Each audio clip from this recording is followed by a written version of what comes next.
Shabbat Shalom。哦，呀，安息日平安。安息日今天是安息日嘛？小爸，小龙。Glad you came back today。很高兴你们很多人昨天来，今天又来了。They say, of course, they have to come. The first four Gospels: Matthew, Mark, Luke, John. 马太、马可、路加、约翰福音。Those four Gospels show Yeshua going up to each one of the feasts of the Lord. 这四个福音书完整的描述出来说，耶稣呢每一个耶和华的节期呢，他都谨守。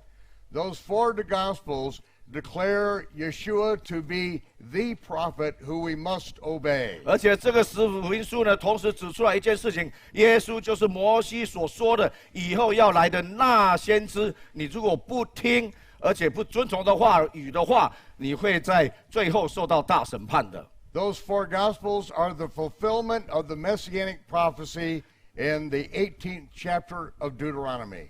其实啊，这个四福音书呢，就是呢共同的建构，表明了说，在那个《申命记》18章里面的那个弥赛亚。Yeshua allowed no one to say that he was the Messiah. 耶稣他不准许任何人透露出来说他是弥赛亚。It was a covert, a secret mission the first time. 所以第一次呢，他来是秘密任务来的。In fact, he is not called the Messiah until the second chapter of the book of Acts, when Peter on the day of Pentecost says that this Yeshua is Lord and Messiah. OK， 其实呢，他是一直到使徒行传的第2章才第一次彼得站起来讲道的时候，才宣告说呢，他是弥赛亚，而且呢，他就是主。He is the Messiah. 他的确是弥赛亚。But he didn't come to be heralded as the Messiah and establish his throne upon the earth. 但是他第一次来的时候呢，他并不是要被拥护为弥赛亚，在地上建立他的王国。We go back to the very foundational commandment in the Bible. 好，我们现在回到圣经最基本的诫命。This is the foundational commandment in the Torah. 这在妥拉里面一个最基本的诫命。Torah was translated into Chinese as 律法 ，like a law. Law. Ooh. 妥拉我们中文把它翻译成律法。Handcuffs, prison bars. 这个我们听到这个字，就会联想到什么手铐，还有监牢的那个拦栅。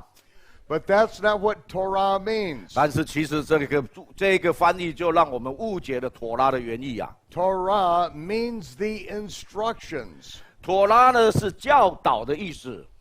The instructions from our Heavenly Father on how we are to live life. 这是天父在教导我们应该在地上如何生活。The Torah teaches us how to love God. 妥拉告诉我们几件事：第一件，如何爱神。And how to love our neighbor as ourselves. 第二个呢，如何爱我们的邻舍，如同爱我们自己。It is the rules. It is the constitution of the nation of Israel. 而且呢，这个妥拉呢，同时是整个以色列这个国的宪法。So the word law, like it is in English, is a bad interpretation. It's not even a translation. 所以呢，其实呢，这个英文里面的用 law 这个字来代替妥拉，那个其实是一个很不好的，这个连翻译来讲就是一个错误的翻译。但是他们想要把它用一种意译的方式，照意思去把它翻成的变成 law， 其实这个也是一个错误的讲解的翻译。Now in Deuteronomy, oh, that's louder.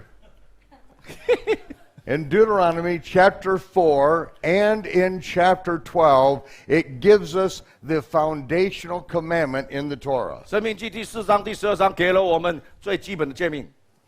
You shall not add unto the words that I command you, and you shall not diminish from the words that I command you. 不可加添，也不可以删减神的话语。so that you might keep all the commandments of Jehovah your God. 这为什么这个吩咐你这个也不可以，那样也不可以？因为你只要做其中的一样，你就破坏了神的话语了。Now, this is probably not only the foundational, but the most important instruction in the whole of the Bible. 这个呢，不只是一个基本的诫命，其实整本圣经里面这一个是最重要的一个原则。The commandments that God gave us, no one is ever allowed to add to those commandments. 神给我们的话语，不管任何人都不可以去加添任何。You're not allowed to take away from them. 你也不被允许可以删减任何一点点。Because if you add to them or take away from them, you no longer have the commandments of God. 因为呢，一旦你加添或是删减一点点的，那个时候你不再拥有神的完整跟纯正的话语了。You have the beginning of a man-made religion. 你做这个的话呢，你就会开始制造人为的宗教教条传统。In the New Testament, it says, "If you love me, keep my commandments." 在新约里面，耶稣说：“如果你们爱我，那你们要遵从我的诫命。” So keeping His commandments doesn't really make us righteous. 所以呢，遵从他的诫命遵从他的话语，并不会让我们成为圣洁，并不会让我们成为那个义人。We keep His commandments because we love Him. 我们为什么愿意去遵守他的话语？我们是因为爱他，我们愿意去遵守。You say, "Well, how many commandments do we need to keep?" 那有人就问我说：“哇，那到底有多少的这个诫命我们必须要遵守？” Well, let's start with all of them. 好吧，这样简单来讲呢，好，我们从第一步开始，那个叫 ALL， 叫做全部。We keep all that we can keep. 我们呢，好，你全部守不了没关系，就守那个你全部愿意去守的。Some commandments are given just to men. 因为呢，这个其实妥拉里面的这些教导这些诫命有一些是专门只给男人的。Others are just to women. 有些是专门只给女人的。Others are just to children. 有一些呢是专门只有给小孩童的。And some are just for the Levites and the Aaronic priest as they serve in the temple. 那有一些呢，只是给利未人呢，还有那个亚伦的后裔做祭司的，当他们在圣殿里面在服侍的时候，他们应该要怎么样行？ The temple has been destroyed. 圣殿被毁了。The Levitical priesthood is in disarray. 所以呢，这个就是说那个拉比们呢，他们的这些的祭司的这些的系统呢，根本就已经错乱了。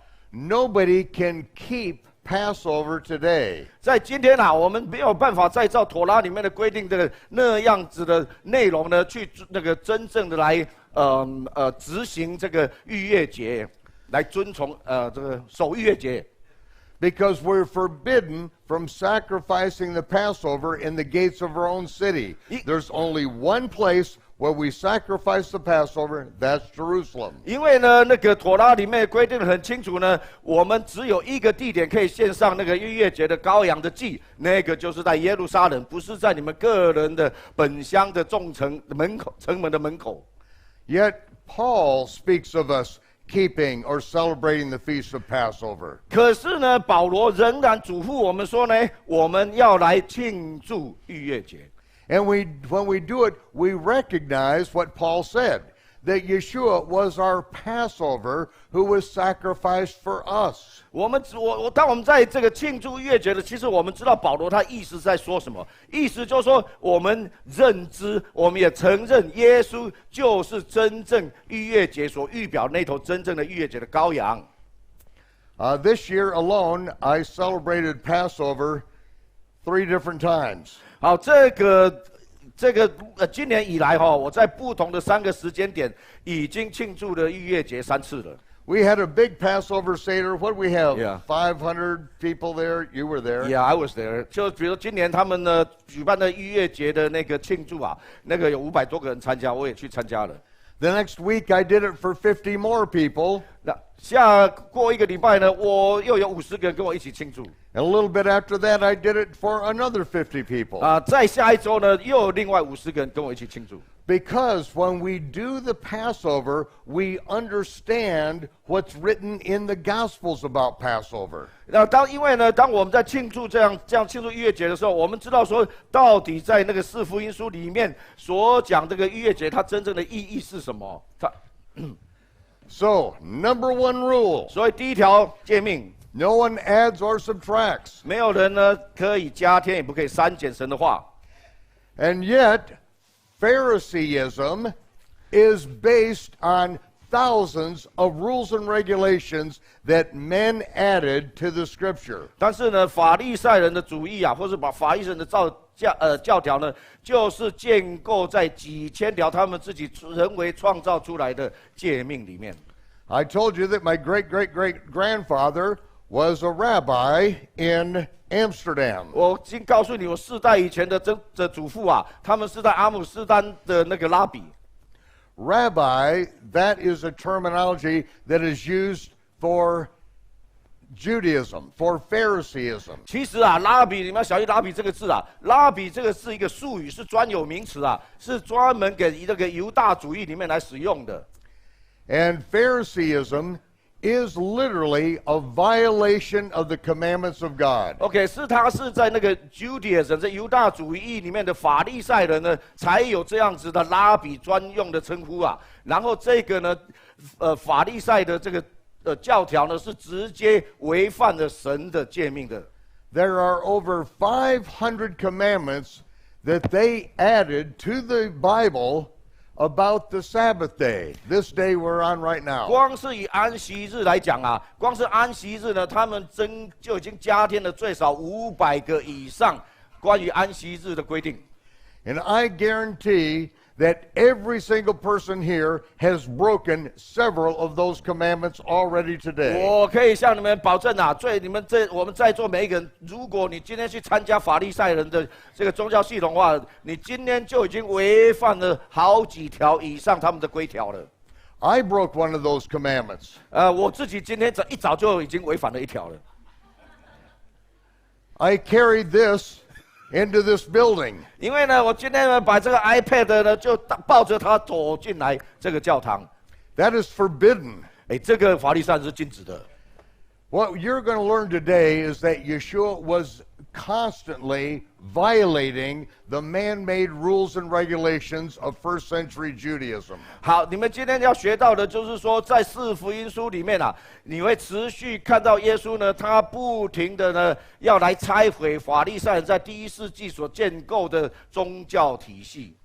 Now, what's the final commandment in the Torah? 好，那 If this is the foundational, 这个妥拉里面啊，那个还有最重要的最后的诫命是什么？ in the end of the book of Revelation, 在那个诫命呢，也同时是最基本的诫命，那个写在圣经的最后面一本，就是启示录。 now I said the final commandment in the Torah. 好，我现在呢把妥拉的最后的一条诫命讲给你们听。 And I said the book of Revelation. 然后我说启示录，你们现在Normally, we think of the Torah as being the 5 books of Moses. OK， 你们应该要赶快来有疑问出来啊，因为我们平常被教导说妥拉呢就是摩西5经。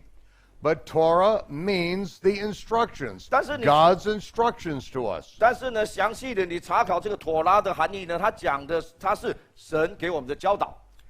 And this is one of the final instructions in the Bible, given to us by Yeshua himself. 然后这个呢，就是神呢借着耶稣呢给我们的一个他的话语里面最后的一条的指示。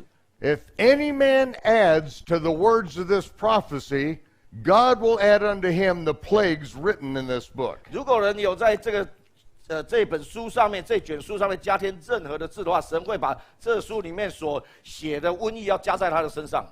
If any man detracts from the words of this prophecy, God will expunge his name from the book of life. 然后，如果人呢胆敢呢从这个预言书上面呢删减掉什么呢？神必从他的生命册上面把那个的名字涂抹掉。 That's pretty serious. 哇，这个听起来是真的很严重的事情啊。Because if your name is not in the book of life, you end up in the lake of fire. 因为只要你的名字没有在生命册上面找到的话，你最终的结局就是硫磺火湖啊。The book of Revelation was almost not in our Bible. 哦，这启示录啊，这本书啊，几乎你几乎不会在我们的这个现在的圣经里面找到。When Constantine got his leaders together, they were not going to put the book of Revelation in, and they didn't put it in. 当那个君士坦丁大帝啊，他呢把他的这些领导者聚集在一起的时候啊，他们要编撰整本圣经的时候，他们那个时候啊，并不愿意把启示录放进去，他们结果也没有把启示录放进去。But 100 years later, some believers took Yeshua's words very seriously. 但是呢，100年以后呢，是有这个耶稣的信徒们，他们是把耶稣的话是认认真真当真的。Constantine and his people didn't want it in because they didn't understand the book. 君士坦丁大帝还有他的这些领导者们呢，不愿意这启示录放在里面，他们对启示录就是漠然无知啊。It is the most hyperlinked text in all of the Bible. 因为呢，这个启示录你可以这样看它里面的每一句话几乎都是一个连结啊，好像网络上那个连结。Those were with us in Taipei last weekend. 上个礼拜呢，上个周末有在这里的，有跟我们在一起的。I explained 5 words in the opening of the book of Revelation. 然后呢，我呢把启示录的第1章的前面5个经节呢，我跟你们解释了。And I basically had to quote 13 chapters of the book of Exodus to explain that. OK， 为了要把那个前5节讲呢，我必须讲清楚，我必须要引述那个使徒行传的总共有13章之多的内容，我才能够把那5节给讲清楚。There are 2 reasons. 我说使徒行传，使徒行传。There are two main reasons why people don't understand the book of Revelation. 那有2个原因呢，为什么那个人们不明白那个启示录？ The number 1第一点 is that it was written to the bondservants of Yeshua. 因为 The sold out bond slaves. 因为呢，他是写给要甘心成为耶稣的奴仆的人。It wasn't written to the casual Christian. 他呢不是给那个礼拜六、礼拜天来这边的板凳加热者。To the pew warmer.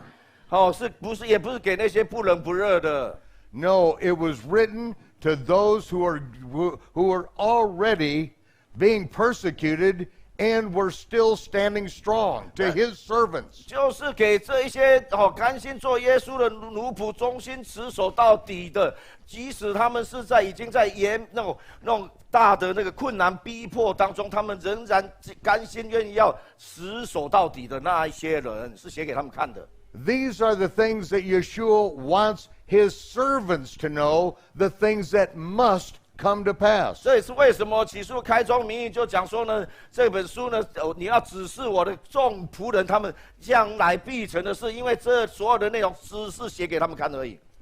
It's not written to those that just want to lay on the couch and watch TV. 不是，只是想来舒舒服服坐在那个沙发上面看电视的那一群人。And so it doesn't even communicate to those casual Christians. 所以呢，除非你有这样子的这种做耶稣奴仆的心智的人啊，这本书启示录你再怎么读，你是读不懂的。And number 2, 第2点， you have to have a command of the 5 books of Moses and all the prophets. 你必须要明白摩西五经还有那个大小先知书里面的内容啊，这样子作为基础，你才能够了解启示录。And I'm not talking about just reading it once or going to Sunday school class. 我现在讲的不是说你就这样把它翻阅过一次、纵览过一次啊，或者是只是参加主日学就好了。I'm talking about reading it over and over and over, your whole life long, just like the Torah commands us to read it over and 我 over. 讲的那个读啊，那个是叫做研读、苦读啊。OK， 你就是呢要不停的查考，反复查考，每一天都要这样做，就如同妥拉里面所规定我们的。See, Timothy, Paul's disciple. 提摩太，保罗的门徒啊， His mother was a Jew. 他的妈妈是犹太人。 He was taught Timothy was taught the Torah when he sat at the table in the morning. 每天啊，那个提摩太呢，早上吃早餐的时候啊，坐在桌上，他妈妈就开始教他读妥拉啊。As they walked along the road on their way to school, 当他呢走在那个要去学校路上， every day of his life he studied the Torah and the prophets. 每天啊，他都是要研读的这个刚刚讲的摩西五经跟大小先知书。 That is what we are commanded to do in the scriptures. 这个呢，也是那个神的话语呢规定我们要这样做的。 And so the more you have done that in your life, the more this is going to make sense 那 today. 你如果说你越多的花时间照这样子来做的时候，那个圣经那个神的话语呢，又会更清晰的呈现在你面前，你明白更深的含义的。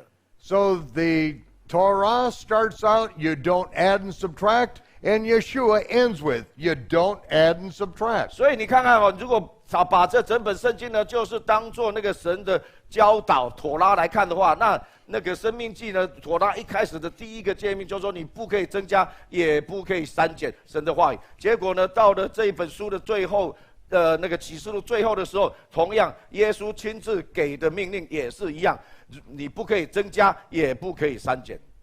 I have taught on nearly every continent on the planet. 基本上世界5大洲哦，我都去过教导神的话语了。 And one thing I've observed, 我观察到一件事， that the Christian world makes up their own rules and regulations according to their particular denominations. 我发现呢，其实啊，我们这些众多的基督教派里面啊，有很多呢，他们把他们自己的人为创造出来的这些规定啊，就把跟妥拉的神的话语把它混在一起了。 And we divide up into these little cults, denominations, instead of embracing the entirety of the scripture. 那就是因为我们抓住那个枝枝节节，然后再加上我们人为的了解，把它给教条化以后呢，所以呢，因为这样子才神的身体呢才会成为化成千万的那不同的教派跟宗派，每一个人都抓住一点点，就把它当做那个就是神的话语了。 So we're not interested in really identifying with denominations. We're interested in identifying with our Savior, Yeshua. 所以呢，我们呢对于说认同任何教派他们自己的教义，这个我们是兴趣缺啦。OK， 我们呢唯一呢有兴趣的是要认同说到底耶稣他所说的话是什么。 Now here's another commandment you have to be well aware of. 还有一个你必须要明白的诫命。 Every male Israelite is required to go up to the feast of the Lord 3 times a year. 以色列男丁1年3次要上耶路撒冷守节。The Hebrew word for go up is aliyah. 所以呢，在希伯来文的圣经里面，上去耶路撒冷守节，那个上去这2个字，英文叫 going up， 在那个原文里面就是叫阿里亚。Aliyah. Everyone say aliyah. 大家讲阿里亚。 I live in northern Israel. 我住在那个以色列北部。 Jerusalem is south, 2 hours south. 耶路撒冷是在我的南方2个小时距离。 But we still say today we are going up to Jerusalem. 但是呢， We go up to the feast. 虽然呢，我们今天是往南走啊，照理来讲，我们是说我们往下走嘛，对不对？可是呢，我们仍然说我们是往上走 ，we going up， 我们去阿里亚神的耶和华的节期。 Now, what are those feasts? 那这些节期是哪一些节期？ Every male Israelite must go up. 每一个以色列男丁都要去。 Who does this include? 那包括了谁？ Every male Israelite. 每一个以色列男丁。 Yeshua is an Israelite. 也以耶稣是以色列人。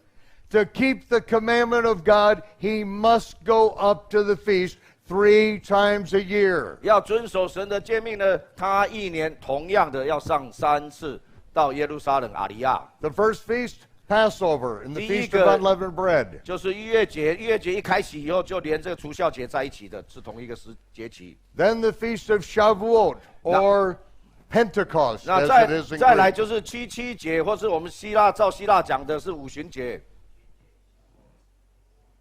And then we go up to the Feast of Sukkot, or Tabernacles. 然后呢，就是属扣，叫做祝棚节。 If Yeshua does not do that, he cannot be the Messiah because he's in violation of the commandments of Almighty God.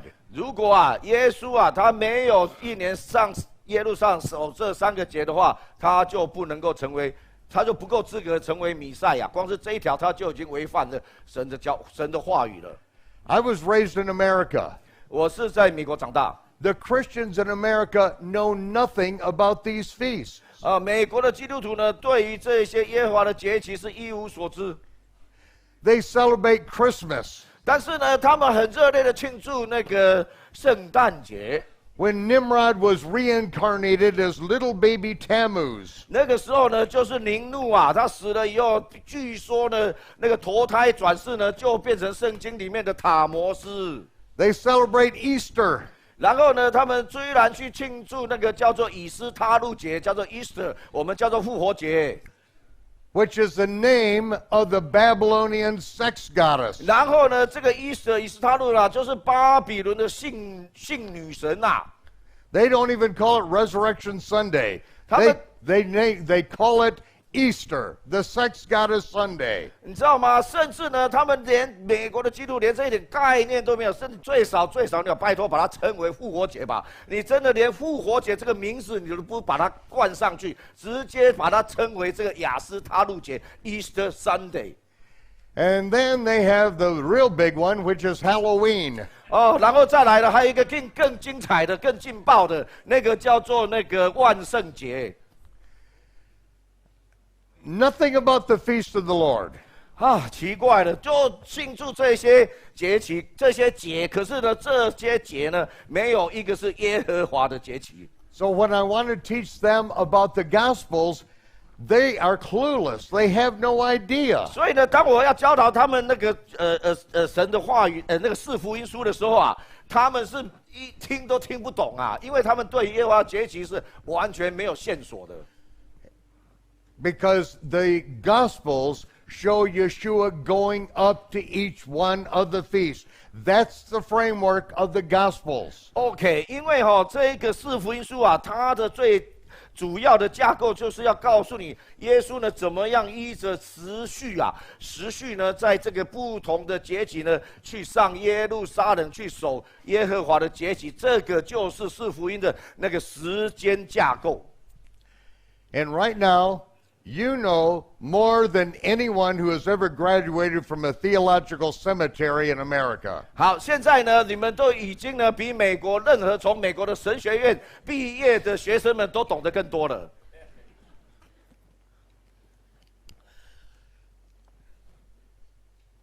When everyone goes up to the Feast of Passover, 当每一个人都上耶路上去守逾越节的时候， in the first century, Josephus said there were about 2.5 million people in Jerusalem for that feast. 根据史学家约瑟夫的记载那个时候呢，有250万人上这个耶路上去守这个节。 Oh, Taipei has 2.5 million people. in it. 台北也有250万人。 That many people came up to the feast in Jerusalem. 就这么，你可以想象吗？250万人集体上耶路撒冷去守节。 That's a lot. 这个真的是人数蛮庞大的。 Now, 现在， we are commanded that we shall go up to the place where Yehovah shall place his name. Oh. I guess- hold on. Okay, yeah, there we go. OK， We shall go up to the place where Yehovah shall place his name. OK， 好，这个呢是那个神呢跟摩西讲的那时候他还没有进那个迦南地，他说呢，你们必须要1年3次呢上去耶和华以他名耶和华把那个名当作居所的地方，一年你要上去3次。This is referring to the place where the Ark of the Covenant is. 这个呢，这个定义是怎么来定义的？就是要说约柜在哪里，就是那个地方，就是神的名的居所的地方。It says the ark which is called by my name. 为什么呢？因为在原文里面有讲到，就说那个柜啊，就是约柜啊，那个柜呢是以我的名字来命名的。The ark, the glory of God was residing over the Ark of the Covenant. OK， 因为呢，这一个在那个约柜施恩座上面的耶和华的荣耀啊，那不是一般的荣耀，那个是以约柜为居所的荣耀，当做他的住址、他的家的荣耀，所以那个叫做 Shekinah glory。And we would go up to where the Ark of the Covenant was to celebrate the feast. 所以呢，就因为呢，这样子呢，所以约柜在哪里，我们就去到那里来守耶和华的节期。For 400 years, that was Shiloh. 400年之久呢，约柜停在示罗， which is north of the city of Jerusalem. 在这个耶路撒冷的北边。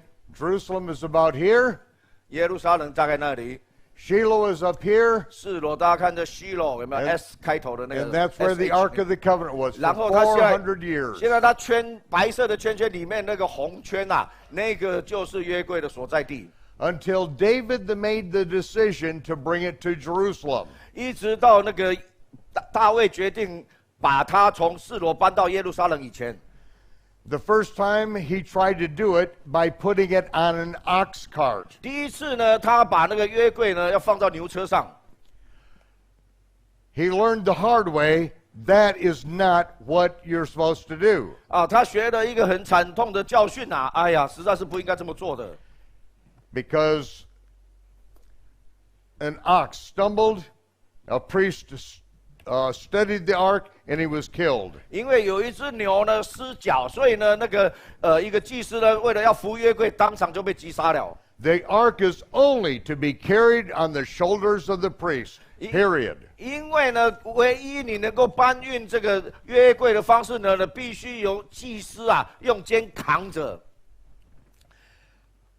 After that incident, then David brought the ark up to Jerusalem appropriately on the shoulders of the priest. 好，那大卫呢学过这个惨痛的教训，第二次呢，他就乖乖的叫这些祭司们呢用肩扛到耶路撒冷去。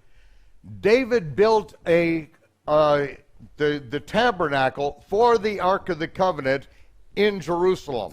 在那个时候呢，所罗门圣殿还没建起来，所以呢，就在耶路撒冷的大卫呢自己建造了一个叫大卫的帐幕，然后呢把约柜放到里面去。And when his son Solomon built the temple, 当他的儿子所罗门把圣殿建好以后。Then Solomon had the priests bring the Ark of the Covenant into the Holy of Holies of Solomon's temple. 所罗门呢，再派祭司呢到大卫的帐幕里面去，把那个约柜用肩扛到那个所罗门圣殿里面的至圣所安放。Then they deconstructed David's tabernacle because it's a holy place. They disassembled it. 好，那因为呢，这个大卫的会幕啊是放约柜的，之前是放约柜，这个等于是那个神的殿的意思啊，所以呢，这个是一个神圣的物件，所以他们很小心的把它拆解下来，然后呢，把它那个存放起来。And the tabernacle was stored in a stone chamber on the Temple Mount. 然后把这个拆解下来，整齐放好的那个大卫的帐幕呢，就把它放在那个圣殿山下面的某一个石窟里面。Hundreds of years later, Jeremiah was the one who hid the Ark of the Covenant and the Tabernacle of David. 然后这个事情的几百年以后呢，就是先知耶利米啊，把那个约柜连同刚刚讲的拆解好完整的那一个大卫的会幕，然后一起就把它藏起来了。The prophet Amos said that the tabernacle of David will be rebuilt in the last days. 阿摩斯预言说啊，大卫呢，那个不是倒塌了哈，就是被拆解的帐幕呢，到了末日的时候呢，神要把它重新建造起来。Jeremiah said when he was hiding the ark that the cloud of glory will again be seen above the mercy seat as it was in the days of Moses and Solomon.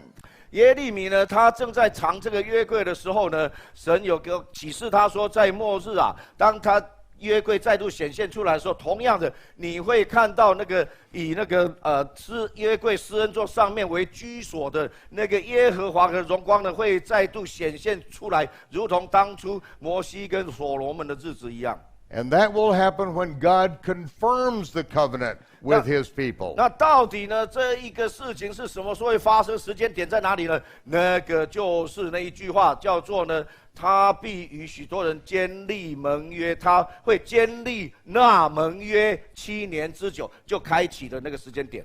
Now, those that can come back for the service tomorrow, I'm going to give you the background on the Tabernacle of David and the Ark of the Covenant. 好，如果你们只要明天愿意回来的呢，我就会跟你们来讲解什么是大卫的帐幕，它里面的奥秘，以及呢幕后这个约柜，还有敌基督种种的跟这个大卫的帐幕、跟这个约柜、跟敌基督有什么关联性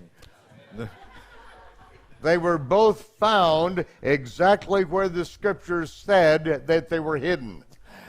这个大卫的帐幕呢，跟这个约柜呢，被找到地点，就正如那个经文里面所提到的，他们是藏在哪里 ？But right now, 但现在 Shiloh before the temple was built, Shiloh was the place where everyone went up to the feast. OK， 这圣殿呢还没盖起来前，示罗啦，这就是每一个人都到那里去守耶和华的节期。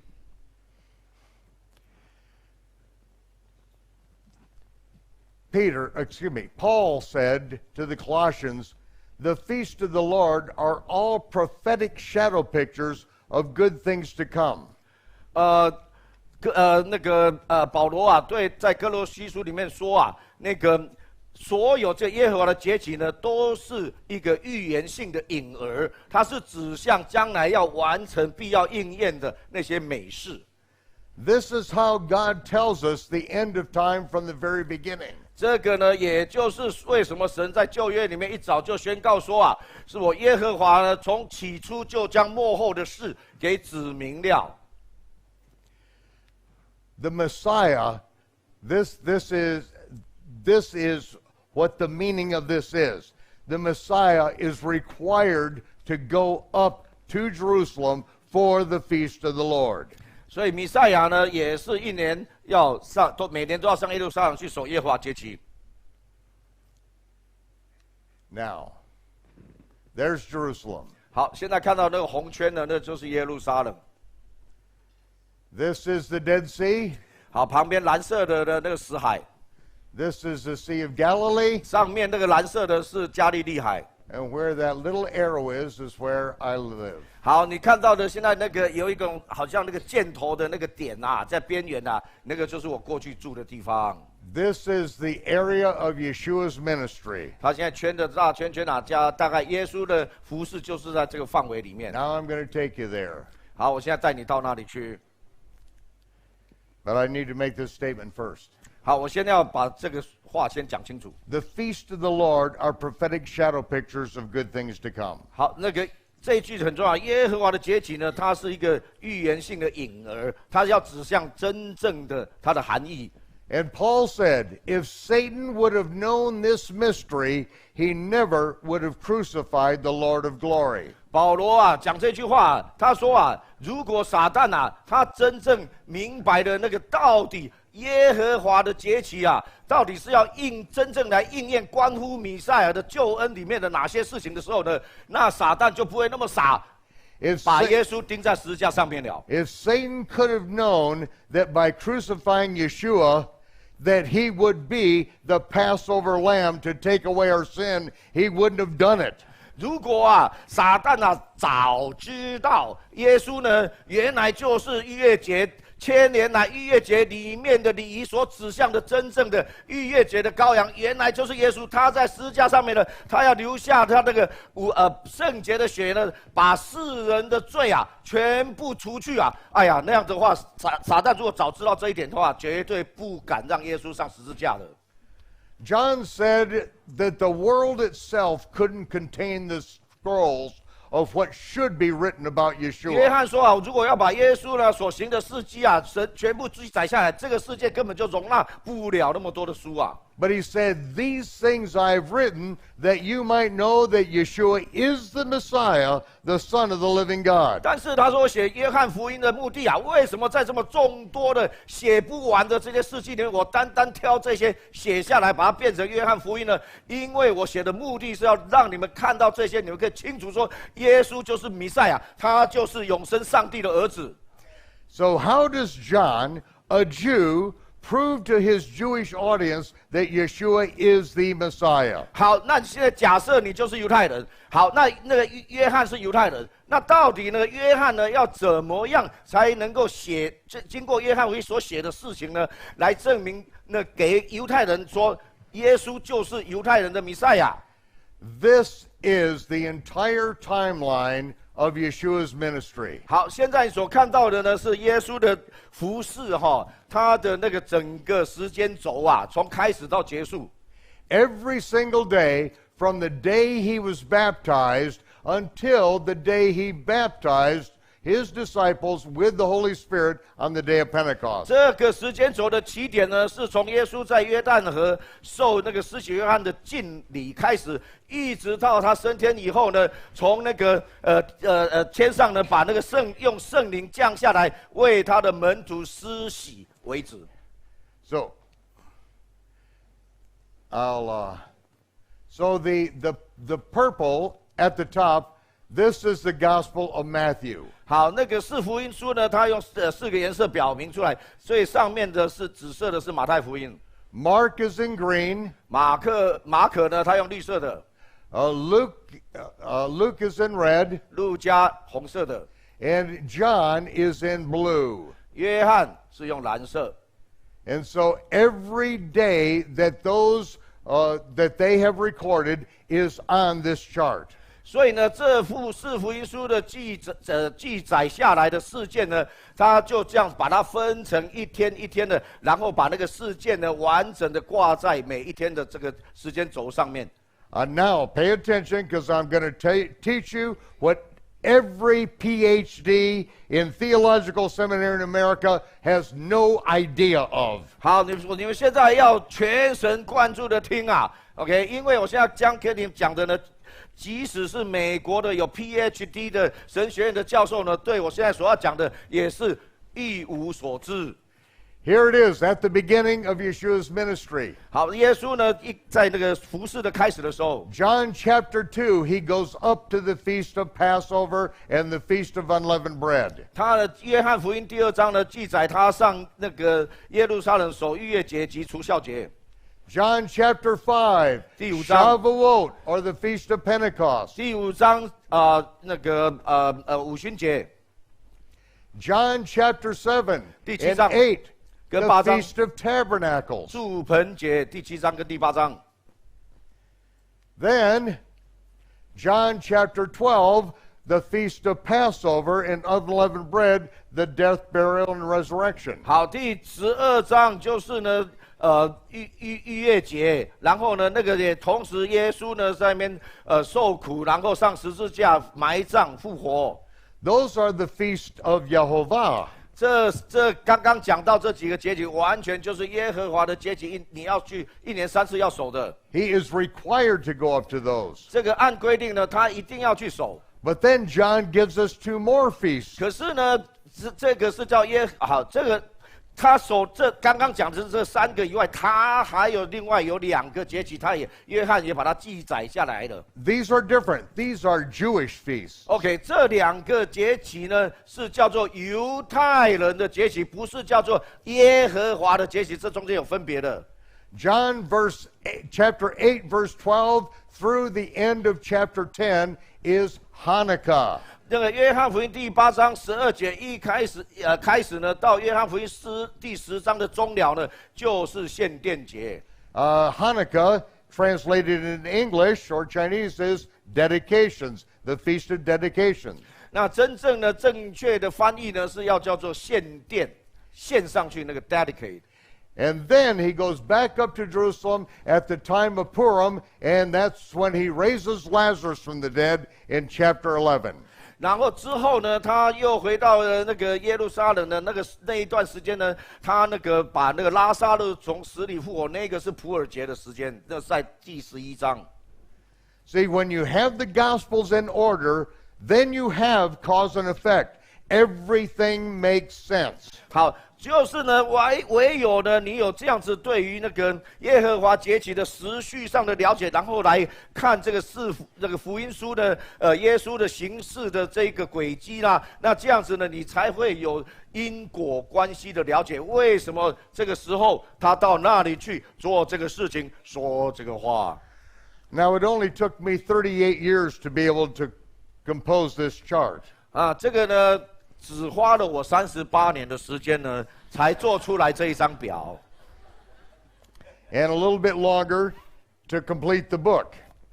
另外呢，还有一个比做这个表花更长时间的，就是这本书。So I can cut at least 50 years off from your learning curve. 所以呢，今天大家有福了，我可以帮你们节省50年的功力。Okay. Okay. Here's where it all begins. 好，就是现在那个伟大的故事要开始了。Wait just a minute. 等一下。What is this 3 wise men at the manger? 为什么呢？我会现在看到呢3个那个叫做什么啊？博士啊，智者，他不叫博士，他们叫做那个术士和哲士啦，聪明人呢，他们呢到了那个马槽呢，这个地方来。This is not in the Bible. 你们说现在所看到的这个根本就没有在圣经里面。This is the opening scene in the book Ben-Hur. 这个是那个 Ben-Hur 的那本书啊，那个电影里面一开头的场景。Only the shepherds arrived at the manger the night of the birth. 其实圣经讲的是那天晚上啊，就是有牧羊人呢去到那里啊。These are Chaldean astronomers that traveled for months to get there. 这些呢，就是加勒底，就是巴比伦的观星术士、哲士们，他们是一群的人呐。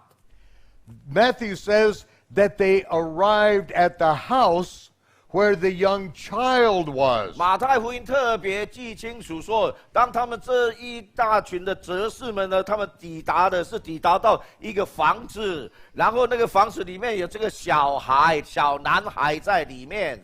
They arrived more than a year after his birth. 其实呢，他们到达的时间是耶稣诞生的以后的1年。But every manger scene you have ever seen, you got 3 wise men there. 但是呢，每一次呢，你是关于耶稣诞生的事，你看到唯一的景象就是东方3博士。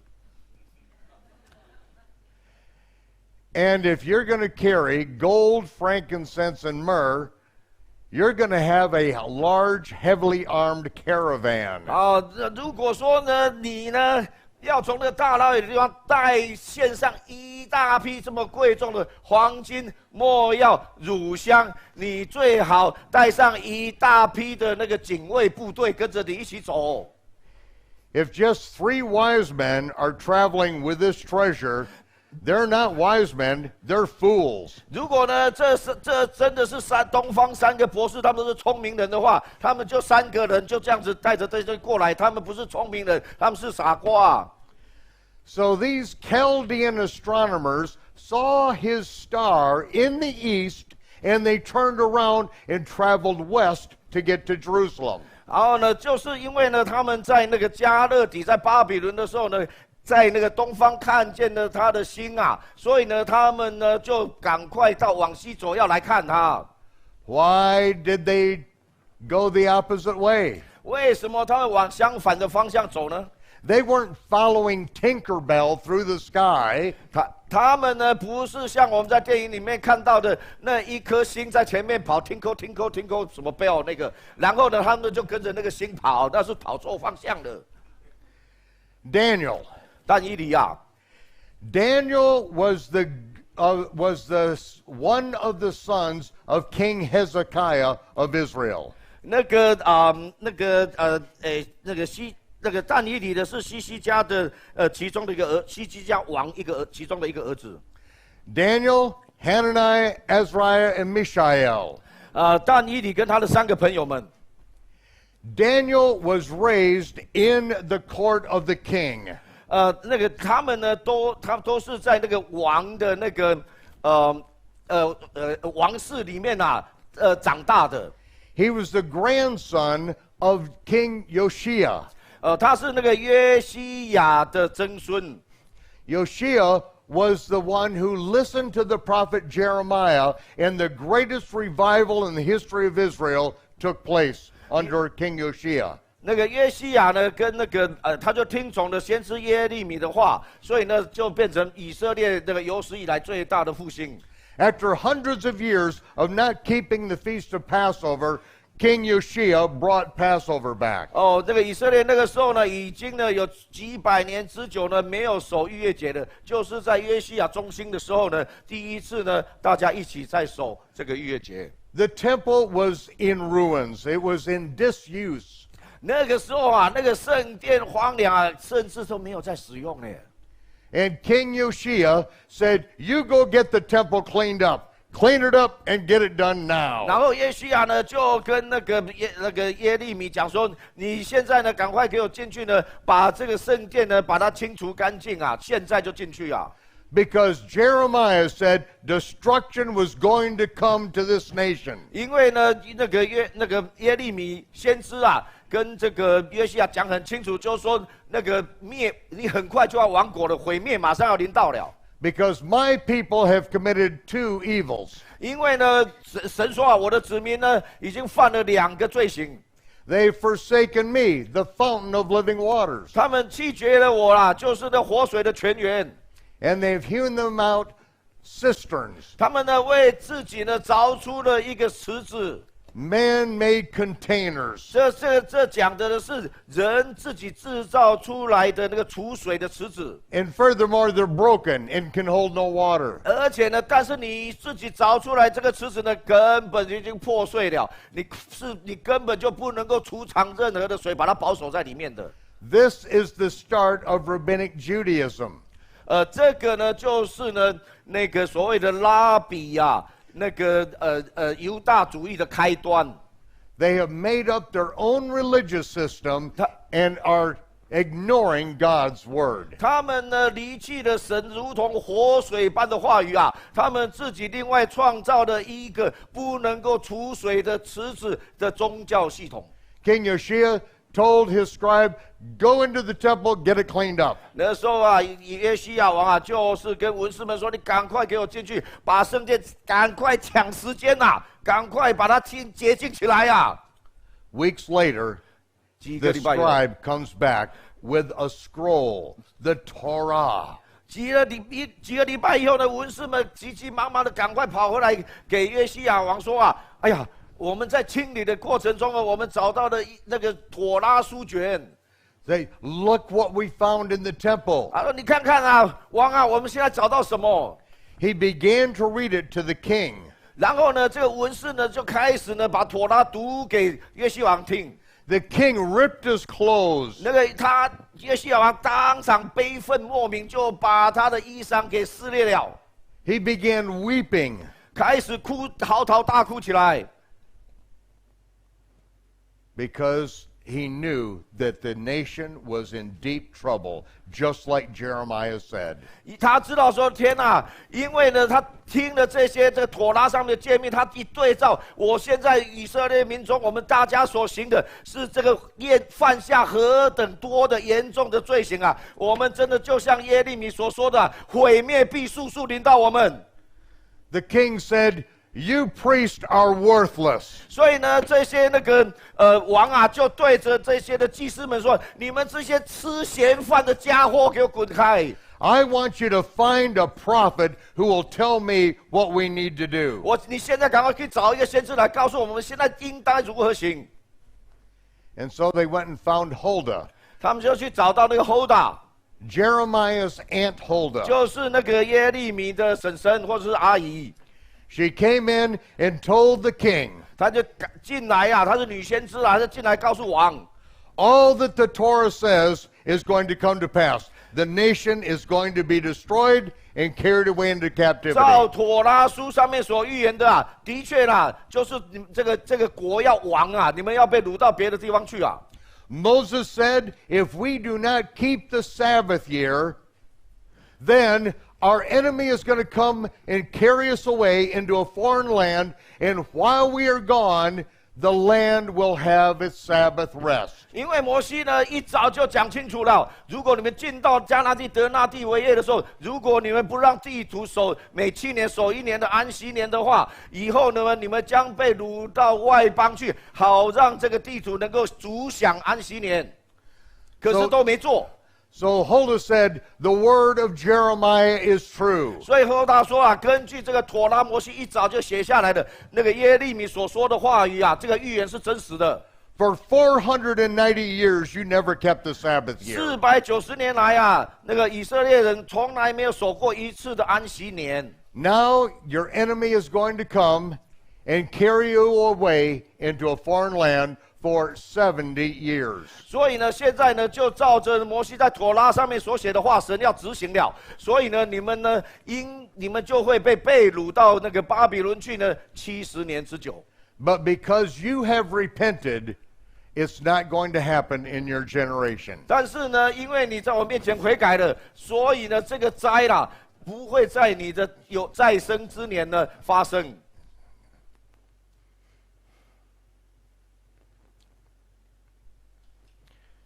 So when King Josiah died, that's when his son, King Hezekiah, lost the kingdom. 就是在这个约西亚王，所以约西亚死了以后呢，他的儿子接位啊，那个中文不知道翻译叫什么，西底家是。好，西底家接续做王的时候呢，的确这个事情就开始发生了。But the people, then the entire nation came to repentance under King Josiah. 但是那个时候呢，不只是约西亚王啊，他那全国的那以色列会众都跟约西亚王一起悔改。On the Temple Mount, it says that there were houses for sodomite prostitutes. 甚至啊，圣经告诉我们，即使在圣殿山上面啊，就已经有那些的那个以色列的娈童啊，这个是那个宗教的性奴的这个地方啊。The pagan priests that were burning incense to pagan gods were killed by King Josiah. 那时候约西亚王啊，就是命令人呢，把那一些外邦的祭司们在祭拜那个外邦的偶像的那些祭司们，全部给宰掉了。And then they had a Passover like they had never had in the temple before. 然后呢，在那里呢，他们就举行了逾越节啊，就好像过去从来没有举行过一样的。Who was in the court of King Josiah? 那到底谁呢？是侍立在这个约西亚王的这个庭院里面的呢？ Daniel, 但以理 Shadrach, Meshach, and Abednego. 啊，还有那个什么米色什么那3个朋友，我念不出来。米赛亚、波尼哥，还有什么哈拿尼什么 Okay. 啊？哈德拉 ，OK，anyway， 大家知道。And just like Jeremiah said to King Hezekiah, your sons are going to be eunuchs in the house of King Nebuchadnezzar. 好，就如同那个耶利米啊，跟那个西底家说啊，你的儿子啊，将会在那个作为安人呐、阉人呐、就是宦官呐。Daniel was made a satrap in Babylon. 结果呢，但以理真的呢，就是在巴比伦啊， He was a ruler of the Jewish people under the emperor. 他呢，其实啦，但以理本身是王室贵胄，他就是王之下的，他们是本来是统治阶层的其中一员，但是到了巴比伦就被去世了，就真的变成宦官了。He interpreted the emperor's dreams. 他呢，到了那里呢，他在那边讲解巴比伦王所见到的梦。He was made extremely wealthy 3 times. 他呢有因为他历经3个朝代啊，所以呢那个改朝换代他都位居高位，所以他累积了巨大的财富。And he was trained in not only the wisdom of the Chaldeans, but he brought to Babylon all the wisdom of Israel. 他呢不只说在那个加勒底的王宫呢，把这个巴比伦一切的学问都学好了，而且呢，他甚至把那个他当初呢在那个耶路撒冷呢那个做那个神的那个话语的教导，他同样也带到了巴比伦去。Daniel was given the revelation about the coming of the Messiah. 那个但以理呢，他神呢派的天使长加百列呢，启示他关于那个以赛亚那个弥赛亚要来的整个事情。And Daniel, being in charge of the Chaldean astronomers, told them what signs in the heavens to look for the sign of the birth of the King of the Jews. 所以呢，因为呢，但以理啊，他通晓的这个神给他的预言啊，也通晓那个加勒底的他们那个星象的星学的关心的这所有一切的知识啊，所以他告诉那个，而且他是加勒底的这些一切的哲士、术士、关心者的首领啊，所以呢，他就告诉他们说，以后你们要给我观察好，叫未来的有一天你们要注意，有一个天象要发生，是关乎弥赛亚的。Daniel was extremely wealthy, yet he had no children to whom he could pass down his wealth. 因为但以理呢，就是照耶利米的预言，真的就成为阉人了。所以呢，他呢虽然有巨大的财富，他没有他自己的后代可以继承。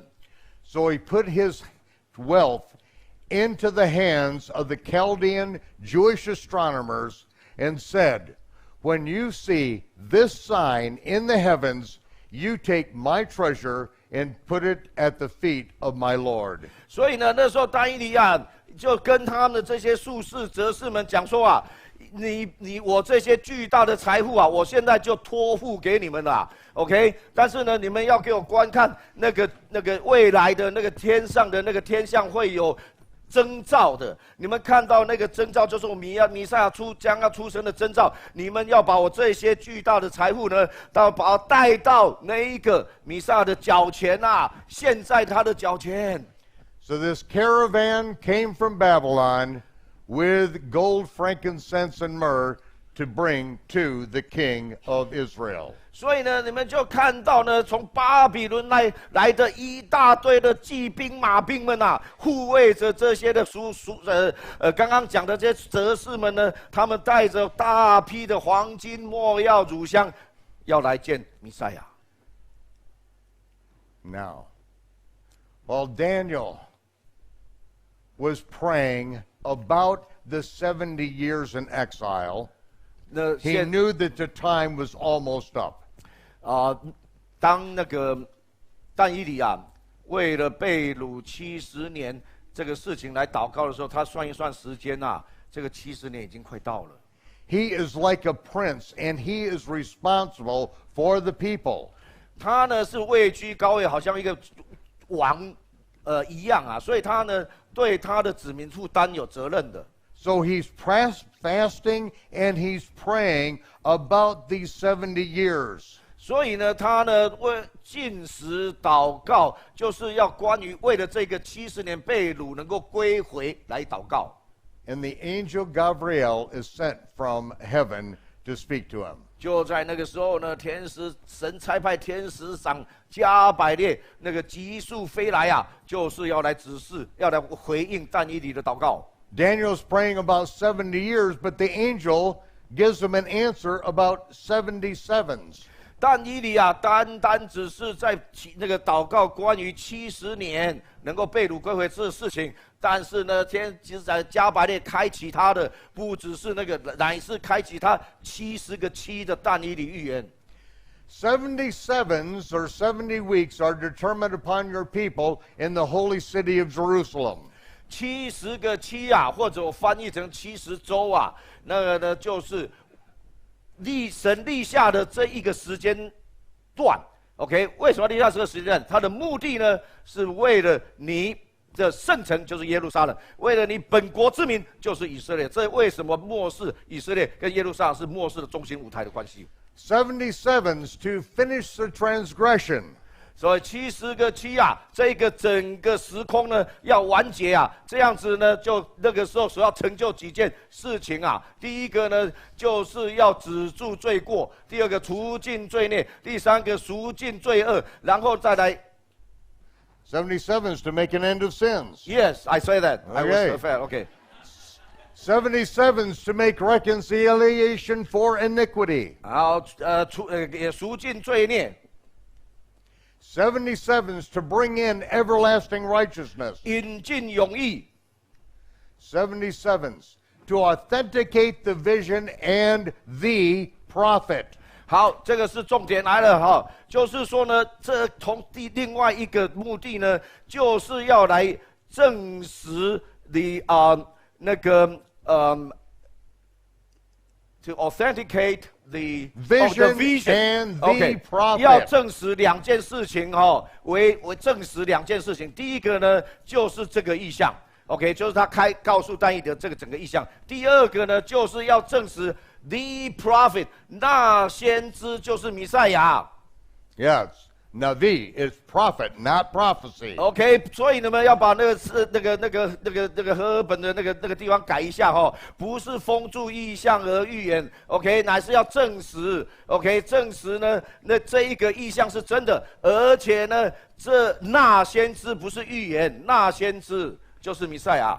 And 70 weeks to anoint the most holy, the holiest of all. 最后一件事情呢，就是要高至圣。那后面是那个锁是加上去的，那个锁可以拿掉。The Ark of the Covenant is the holiest of all. 因为 The 呢 throne of Almighty God upon the earth. 那为什么我们说这个至圣啊？这个一定是指约柜呢？因为呢，在全地上面的耶和华神的唯一的宝座，就是在约柜上面的施恩座，所以约柜呢，乃是称为至圣。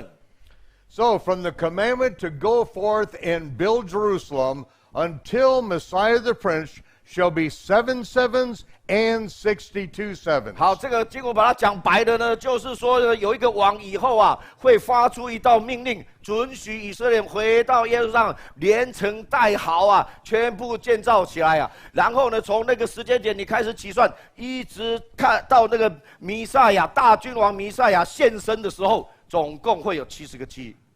And after the 62nd week, the Messiah will be cut off in the midst of the week, but not for himself. 那这个62个的7的结束的时候呢，这个弥赛亚呢会被剪除掉。可是他被剪除的原因不是因为他的个人的过犯。Now this prophecy is fulfilled on 2 separate levels. 好，这一个这个预言呢，是分别在2个不同层次上应验。And until I restored the ancient biblical calendar and made this chart, the second level could not be seen. 就是呢，一直要等我那个恢复了真正符合圣经的那个希伯来的律法，重新把它校正完了以后，然后呢，同时呢，完成了我刚刚给你们看的那个图表，那个整个按时间秩序展开的四福音书以后呢，我才被开启说这个刚刚讲的预言的第2层面。So this is what I discovered after putting the entire gospel record together. 这个呢是在我完成了这个4福音书的编年体的这个图表以后，我才发现这个事情。The bottom line here, which you can't read, 现在你不能读的那个最下面的那一行啊， that is the Julian calendar, 那个呢是叫做儒略历， put in place 42 years before Yeshua was born. 那个是那个耶稣呢出生42年前呢是罗马颁布的。The next lineup is the biblical calendar. 然后下一个栏呢，那个是那个根据那个是符合圣经的希伯来历的历法。The biblical calendar is based on the visible sighting of the first sliver of the new moon. That is the first day of the month.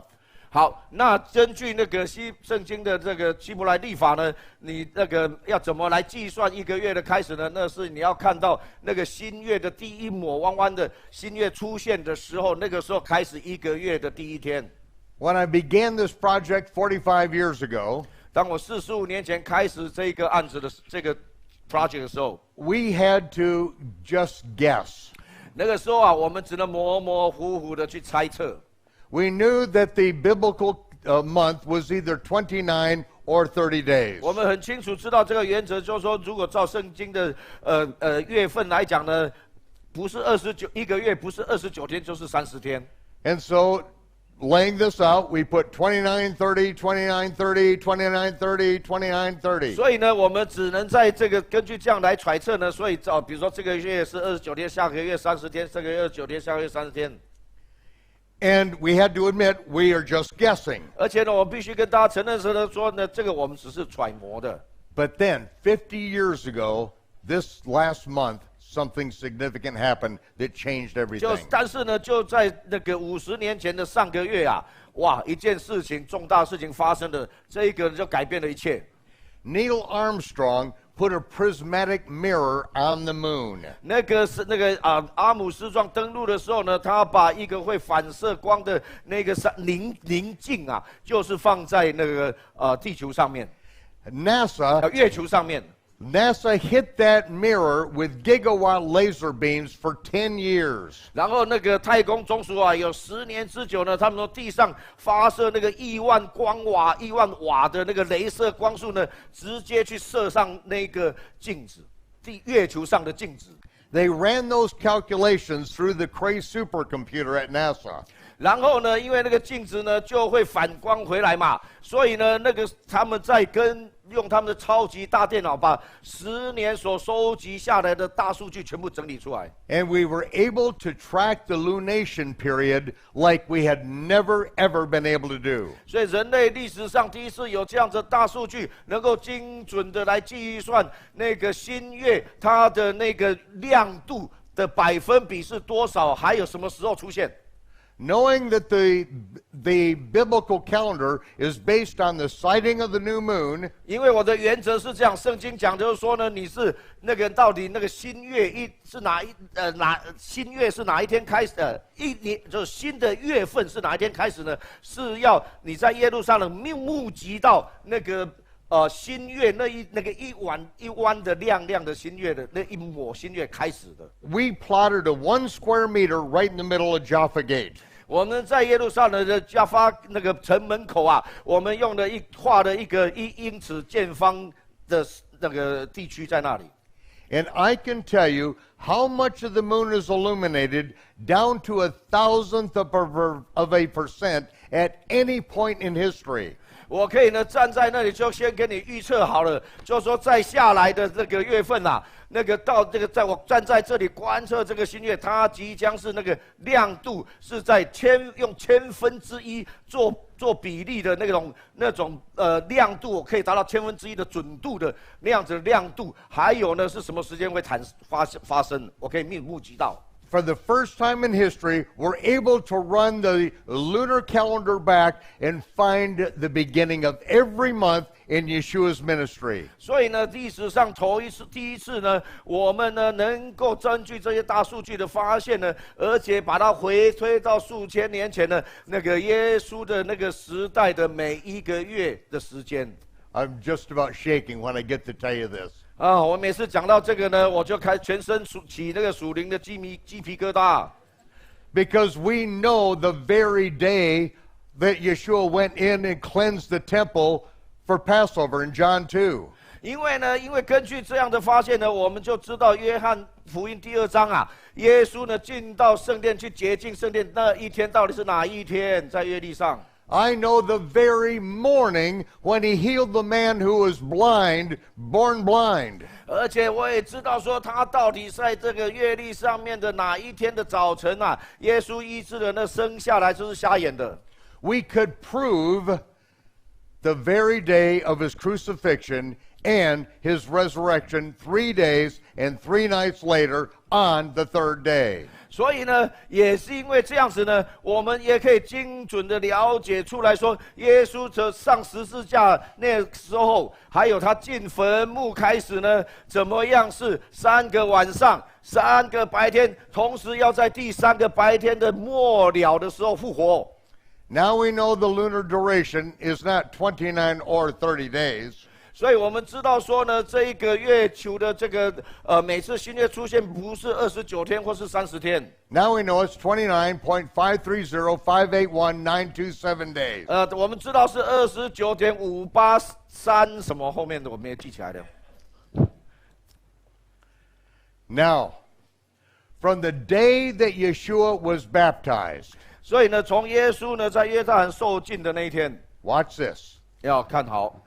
To the day he baptized his followers with the Holy Spirit, 到他用圣灵为门徒施洗那一天为止 was 70 weeks. 不多不少就是70个周 490 days. 不多不少就是490天 Now you're going to begin to see the first layer of Daniel's prophecy. 好，现在呢，你们就开始可以了解那个但以理书70个7的预言的第一个层面的应验。Sir Isaac Newton couldn't do it. Sir Robert Anderson didn't do it. 好，那个伟大的牛顿博士啊，牛顿呢，他一直想要参透这个天机啊，还有一个叫做以前苏格兰的那个大警探厂的大侦探，那个探长啊，叫 Sir Robert Anderson 啊，他写的一些书是很有名的，他也极力想要用反正参透先机，两个都做不了。It couldn't be seen until mirrors were put on the moon. 因为呢，这个是必须要阿姆斯壮呢把那个镜子放到月球上面以后呢，你才能够真正精准的观测到。So, from his baptism to when he baptized, 所以呢70 weeks. 所以呢，从他在耶稣在约旦河施洗约翰的敬礼的时候。一直到耶稣升天以后，然后呢，在五旬节呢，用圣灵来为门徒施洗为止，总共就是70个周，70个7 ，490天。Unless you have forgotten, 除非你已经忘了。Yohanan ben Zechariah said, I baptize with water, but the one coming after me will baptize with the Holy Spirit and with fire. 好，你们还记得吗？就是施洗约翰，就是祭司撒加利亚的儿子啊。他呢一早就讲明了说呢，在我以后来，我比他替提鞋带都不配。在我以后来，我用水为你们施洗。但是那个弥赛亚来的时候，他要用那个圣灵跟火为你们施洗吗？ Yeshua's ministry was not fulfilled until the day he baptized his people, his disciples, with the Holy Spirit. 所以呢，耶稣的服事啊。必须要依照着刚刚施洗约翰的这个话，他必须要在耶稣呢在五旬节呢用圣灵呢跟火呢与帮门徒施洗，那个才结束他的服事。70 weeks from baptism to baptism. 所以呢，这个70个7很奥秘啊，490天从敬礼到用圣灵施洗。What does that say? 那个说什么 Oh, there we go. Okay, all right. I know what it says. Oh, okay. Now, from when he was baptized until the triumphal entry into Jerusalem was 62 weeks. 好，然后另外 ，OK， 刚刚是整段的讲，现在呢，我们要看中间的那个62个7的那一段。OK， 那个是从他的那个受洗开始 ，from the baptism to the entering the Jerusalem。Right. OK， 就是从他那个在约旦受浸那个呢，一直算到他进到骑着驴驹子进耶路撒冷那一天，刚好就是62乘上7。After 62 weeks， 经过，所以这个62个7的时间点以后 ，is 1 week。那就开始了一期， It's the 63rd week. 那个是第63周。And here is when he is cut off in the midst. 然后呢，因为既然但以理书里面呢，70个期最后有一个一期嘛，有没有？一期之半，他必被剪除嘛，所以呢，就照着那个62个期以后，他进了耶路撒冷，开始另外一个期嘛，那个期里面的那一个期里面的中间的时间点呢，他的确就照那个 It's 时 the 间点被 middle of 剪 the 除 week. 了。 It's Wednesday. 呀，那个叫做 the middle of the week，OK，就是7天之内的当中的那个时间点，就是在我们所谓的星期三。That year, the Passover lambs were sacrificed on the 14th, and that was on a Wednesday that year. 所以呢，根据这大数据所求出来，还对证这些刚刚但以理啊种种的预言啊，我可以告诉你们说，当年耶稣上十架的时候啊，那个就是照圣经的那个希伯来历法的尼散月的14号，然后呢，那一天就是逾越节，那一天是星期三，耶稣上十字架。V14 of 28 of the Common Era. 是公元28年亚比月14号。And how do we know the year? 我怎么知道是哪一年呢？ Because John the Baptist began baptizing in a year in which Luke tells us all of the kings and where they were and what they were doing. We have all the records. 好，因为呢，施洗约翰呐、帮耶稣那个受洗的时候，耶稣那时候还不到30岁，将近30岁。然后呢，再对照那个路加福音啊，路加福音呢，他有把耶稣那个时代的哪一个王，他们在位的时间什么。好，他把这两个凑合起来呢，因为在历史上都有记载那些王的时间，所以我们就可以从历史来对照。That was November and December that John began baptizing. 所以呢，那个是在那个11月跟12月的这个时间呢，施洗约翰开始为人施洗。January 1st on the Roman calendar begins 27 of the Common Era. 那个在罗马的日历上面的1月1号是开始的那个所谓的公元27年。Yeshua is baptized on February 16th of 27 of the Common Era. 耶稣呢是在那个2月27号是吧？刚刚讲对 February 27，right？ February 16th. sorry， 就是那个2月27 of the Common Era. OK， 好，就是他是在那个公元后27年的2月16号受施洗约翰的浸礼。From that date, 490 days later is Pentecost. 那从那天起算呢，在490天之后就是五旬节圣灵降临那一天。And so we know exactly what the biblical calendar was now. 所以呢，我们现在已经可以完全回归到那个真正的希伯来的历法。He is then 3 days and 3 nights in the grave, the sign of Jonah. 所以呢，他在那个最后的一期之内的中间点，那个星期三呢被剪除以后呢，他呢就在坟墓里面3个晚上3个白天。So the 14th of the month is the day of preparation. 所以那个尼散月14号呢是叫做那个预备日，要预备那个逾越节的宴席的预备日，是尼散月14号。The Passover lambs are sacrificed in the afternoon of the 14th of the month. 好，那个就在那个尼散月14号，或者是称为亚比月14号。的那个下午，的那一天呢，就是那个逾越节的羔羊要被献祭的时候。That year, it was a Wednesday. 那一年呢，就是礼拜三。How accurate is this? 有多精准呢 1/10 millionth of a day. OK， 就是1/100,000天的这样精准度。Remember that they needed to get the men off the cross because the Sabbath was approaching. 记得吗？那个时候圣经告诉我们说了，他们是急着要把那些耶稣还有其他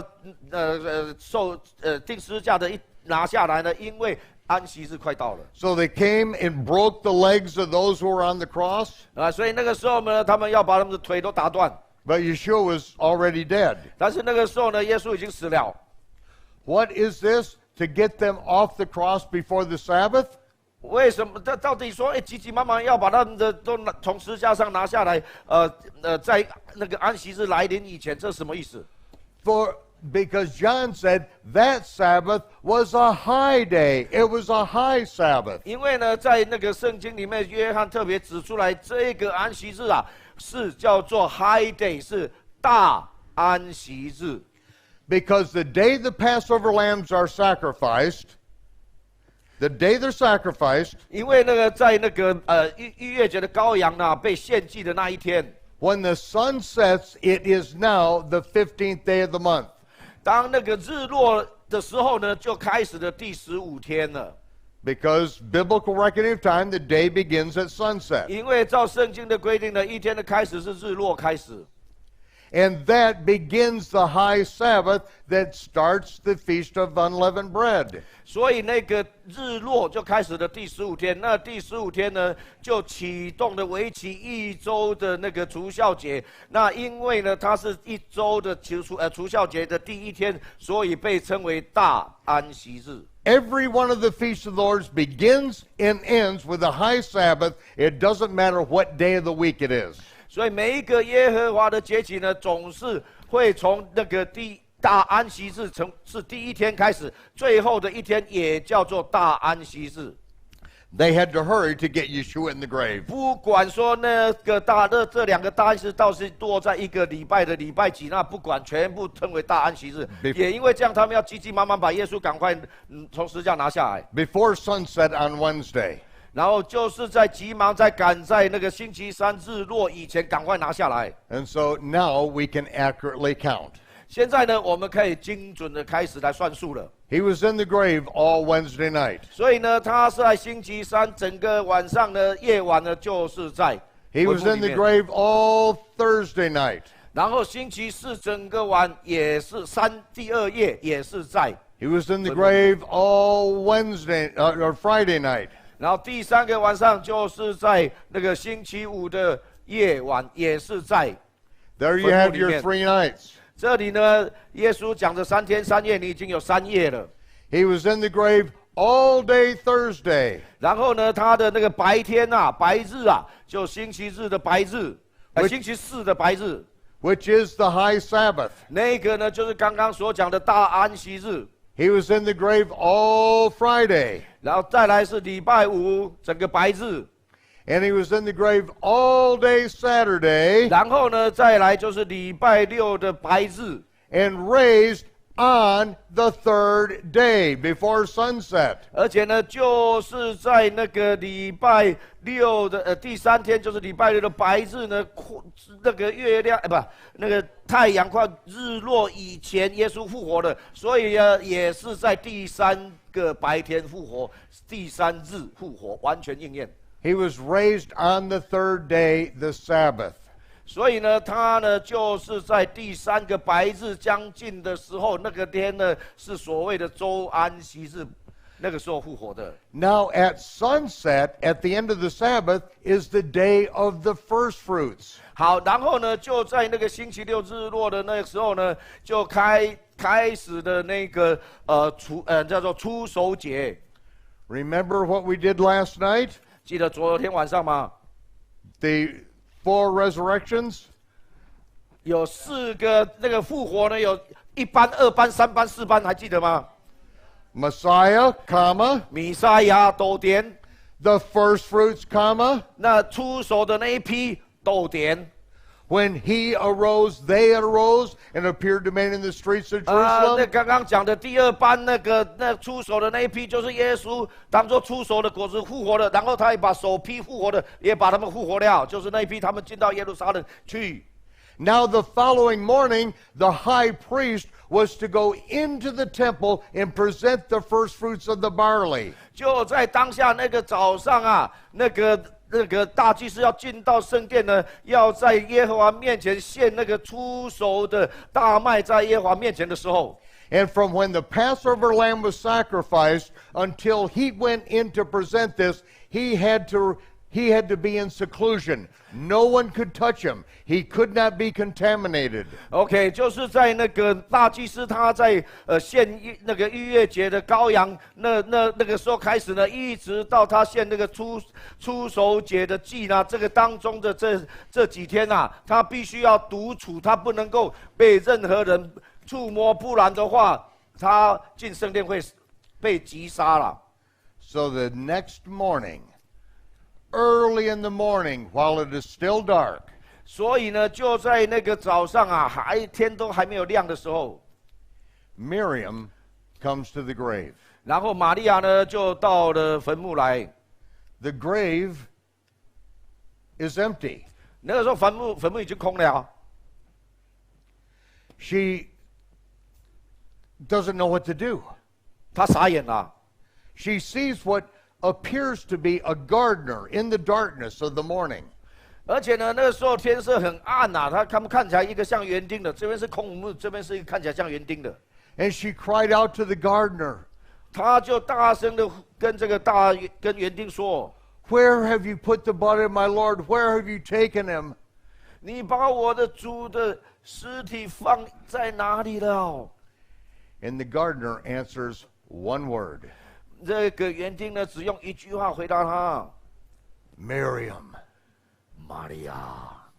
She knew that voice. 哦，他认得那个声音呐。 She rushes to him to grab him by the feet and to hold him. 他情不自禁就赶快要冲上去，要去抱耶稣的大腿。 He steps back and says, Do not touch me. 耶稣呢，马上往上后退啦，就说呢，你不要触摸我。 I have not yet ascended to my Father in heaven. 为什么呢？我现在还要先上升去见我的父啊。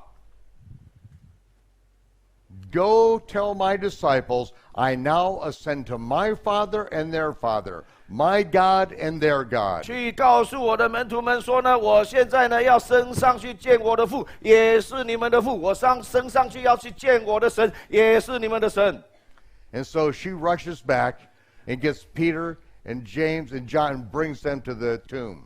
所以呢，他就赶快，玛利亚赶快跑回去，就把彼得、约翰呐，就赶快叫他们，赶快带他们到坟墓来。 But Yeshua is not there. 但是耶稣那时候已经早就走人了。 It's the morning of the first fruit offering when the high priest presents the first fruits in the temple. 因为那天早上啊，就是初熟节，就是那个时刻，大祭司正在耶路撒冷圣殿里面正在献那个初熟节的大麦啊。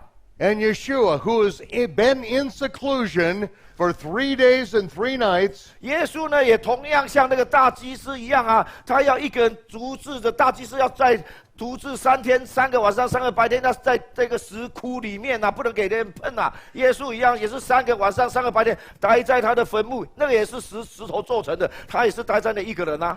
then he takes the saints who he has raised from the dead, who's appeared to many in the streets of Jerusalem.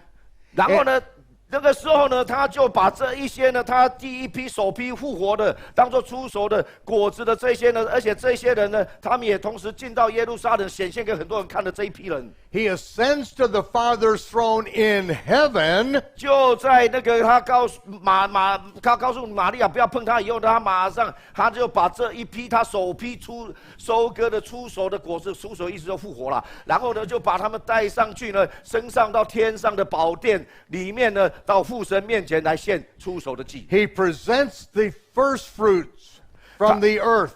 他呢，就是呢，在天上的父神的面前呢，呈现了他首批，因为他先复活以后，他首批收割的复活的出熟的种子呢，从地上呢，他把它带上去天上，献在父神的面前，真正的应验出熟节的含义。 He does the wave offering. 然后呢，他在那边呢摇一摇。 I'll see you in a few days, Father. 就是跟这个耶稣啊，耶稣就跟那个父神说啊，达迪啊，我稍后再回来看你。 Take care of these 24 elders until I get back. 呀，我很快会回来，请你先帮我照顾一下这24位长老，我从地上带上来的。 Now you know where the 24 elders come from in the book of Revelation. 哦，现在终于大家明白了，这启示录里面为什么会有24个长老呢？原来就从这里来的。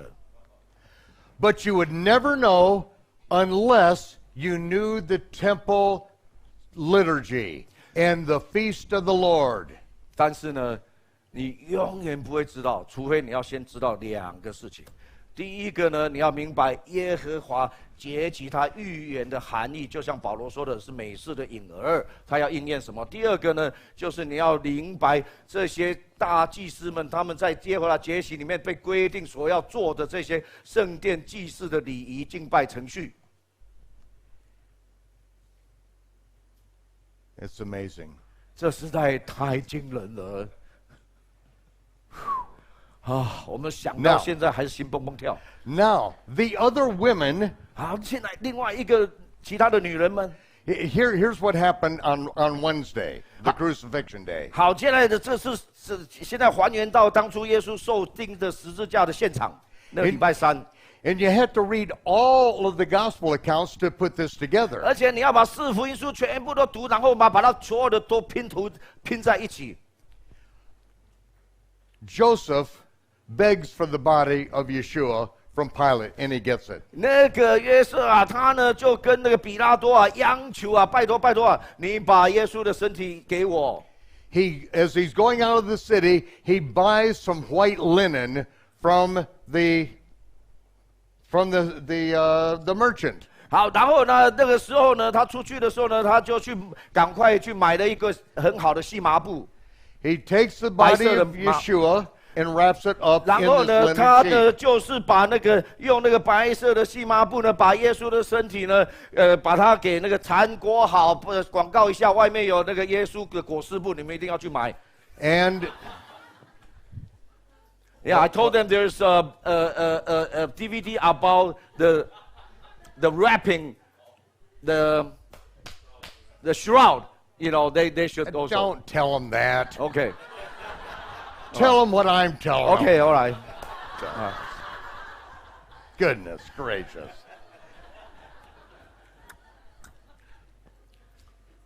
Joseph is a wealthy man, and with his servants, they bind Yeshua's body up in that sheet. 好，这个约瑟呢，他是一个很富有的人 ，OK， 所以呢，他就是买的这一个那个麻布啊，细麻布是非常高品质的细麻布，然后把它包裹起来。Now it says that the women were sitting across from the tomb, and they saw this.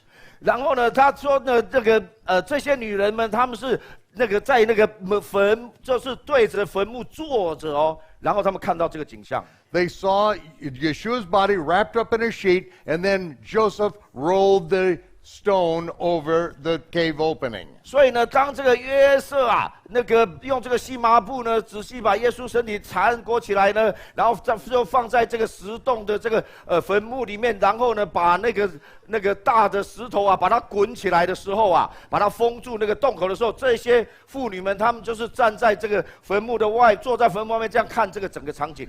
Those women know that he's not properly buried.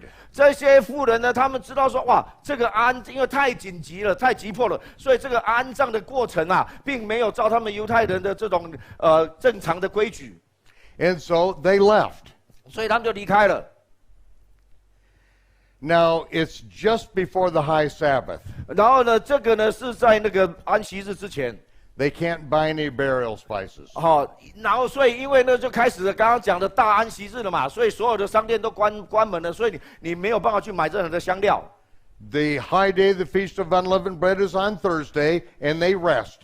All the shops are closed. 所以呢，因为那个初守节就开始了嘛，那个日落，星期三日落以后就开始了，所以商店都关门，他们也跟着就守这个初守节。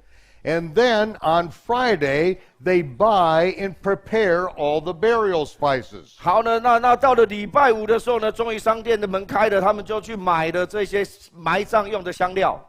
And it says, and then they rested on the Sabbath day according to the commandment. 然后呢，还有圣经还加这一句话，然后呢，他们就根据圣经的规定呢，他们守的安息日就是他们白天买的，然后呢，日落他们就开始守安息日。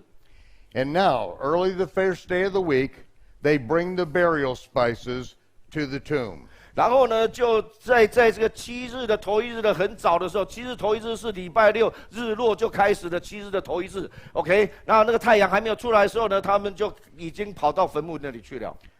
They don't know that Miriam has already been there. 那时候不晓得那个玛利亚呢，已经比他们早一步在那里了。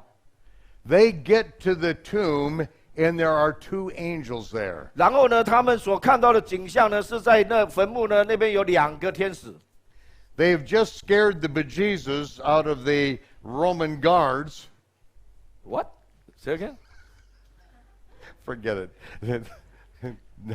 Never mind. Scare Jesus out of the Roman guards. Stop it. Don't do it. The Roman guards at the tomb are frightened to death by these angels. OK， 就是那个OK， all right， man， this is hard to translate，but anyway， 所以说呢，他那个那2个那个天使出现的时候啊，那些不是罗马的士兵呢，他们在守这个坟墓吗？不要让任何人来偷尸体吗？那个时候他们吓到，他们里面的耶稣都跑出来了。They tell the women, he's not here, he's risen. 然后呢，那天使们就跟这个妇人们说啊。他已经走人了，他不在这里面，这坟墓是空的。Now they are leaving the tomb and going back with the unused burial spices. 所以那个时候呢，因为耶稣呢不在坟墓里面啊，所以呢他们买的这些香料用不着，又抱着这些香料呢又往回走。And Yeshua appears in front of them and says, Yehovah Yoshia. 好，这句话很重要哦，那个时候呢，耶稣呢就出现在他面前，跟他们那个迎接他们，就跟他讲这句话说：耶和华有需啊，耶和华拯救。Yehovah saves you. 耶和华拯救你。And they rush to him and they grab him and hold him by his feet. 然后呢，他们呢就跑过去，赶快抱他的脚。Why could they hold him, but Miriam couldn't? 为什么他们可以抱耶稣的脚，可是呢，玛利亚就不能抱耶稣的脚？ Because he had already presented the first fruits in heaven and was back down on the earth. He had done the priest's job. 因为呢，他呢已经是以麦基洗德的等次做大祭司了。那时候呢，他是已经上升呢，献完出熟的祭，然后呢，再下来的时候了。Now, are things starting to come together? 好，现在你会不会觉得好像很多的细节呢，现在就已经落在他们该有的位置上面，整个图呢拼图越清楚了。The traditions that we have in modern day Judaism 在我们现代的这个犹大主义里面的拉比们的教导 all these Jewish traditions are not what we did in the temple. 你们现在到犹大地所看的拉比们他们所做的这些传统，根本跟我们在第1世纪里面真正做的是不一样的。Modern Jewish traditions are supposed to remind us of what we did in the temple, so that we wouldn't forget. 所以呢，其实呢，真正的现代的这个犹大主义，他们本来应该要做的呢，是要来提醒我们过去我们在圣殿时代所做的那一些的传统，这样子我们才不会忘记。But a major problem has happened. 但是呢，大问题产生了。The traditions have now become the main thing. 好，这一些的传统呢，反而是变成最主要的。And we no longer remember what we did in the temple. 然后呢，结果就根据他们这个传统做下来，反而让我们忘记了当初我们在圣殿的时代到底真正是怎么做的。And many modern Jewish traditions actually confuse us and take us away from understanding the scripture. 其实呢，现代的犹大的拉比呢，他们的这些传统呢，反而呢困惑了我们，反而呢混淆了我们对当初那个圣殿时代真正怎么样做的，反而产生了误导。I have spent the last 40 years exploring and studying the temple and what we did during the Second Temple period when Yeshua was here. 过去40年来啊，我花了很多的研究来研究圣殿。还有呢，研究说那个当初圣殿时代啊，那些祭司们他们是怎么做的。I don't want you to get caught up in Jewish traditions. 我不要你们好像陷入这个犹太的这种传统里面。But celebrating the feast of the Lord is one of the most rewarding things that you can ever do in your life. 但是呢，这个守这个就是庆祝这个逾越节呢，这是让我们的一生中呢最能够得到那个满足跟那个赏赐的。And don't think you're going to go to a Jewish synagogue and learn all about it. 而且你不要想象说，哦，你去误以为说你到犹太人的会堂里面就可以学到这一切。Most modern day Jews don't know the Bible at all. 其实啦，绝大多数现代的犹太人，他们对圣经是一无所知的。They're like Christians. They don't even study the Bible themselves. 他们就好像现在很多的基督徒一样啊，他们圣经是不读的。And if I've just insulted you, good. 啊，如果我刚刚呢已经冒犯了你们呢，我觉得我自己感觉良好。I'm an equal opportunity offender. 你们任何人呢都能够有平等的机会被我冒犯。I want to inspire you and encourage you to read the scripture. 因为呢，对，因为我要为谁要故意这样冒犯你们，我就是为了要激励你们 ，OK， 要好好的读圣经。I think I mentioned this to someone last night. 昨天晚上我是跟有一个人说 When I began, we were having fellowships at my house and studying the scripture every night of the week for 3 to 4 hours a night. 他说呢，其实啊，之前呢，他就已经在他们的家里面呢，每一天，然后一群人就到他们家，每一个晚上，大家一起研读圣经3到4个小时。I did that for 15 years before even thinking about moving to Israel. 然后呢，我还没有搬去以色列之前啊，我就这样子做了15年之久啊。But now we have so many devices to help us to make the best use of our time. 啊，所以呢，但是呢，现在我们有这些的行动装置啊，帮助我们好好利用时间。So many gadgets and I this and I that. 所有呢用 I 来命名的这些的装置啊， We have become so good at managing our time. 啊，我们呢以至于我们如此的善于利用我们的时间。We can no longer spend 3 to 4 hours every night studying the Bible. 我们呢再也经不起呢每天能够花3到4个小时来好好读圣经了。Get back to reading the Bible.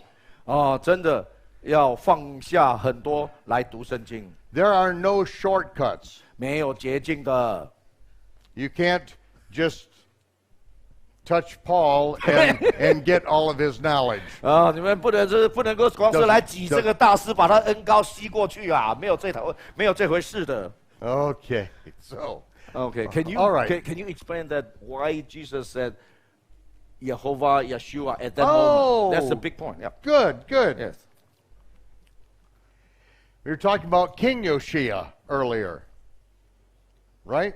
No, I mean when Jesus. No, just OK 好。translate what I said. 好 OK， 好 OK， 就是呢，大家记得刚开始我们不是有讲到那个有西亚约西亚王吗？好 See, all Hebrew names have a meaning. 你知道吗？所有希伯来名字都有意义的。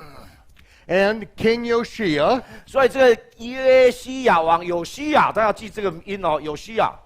Yoshia means he will save. 有西亚的意思是说他将拯救。That's the meaning of Yoshia. 所以就是有西亚这个字的意思就这样。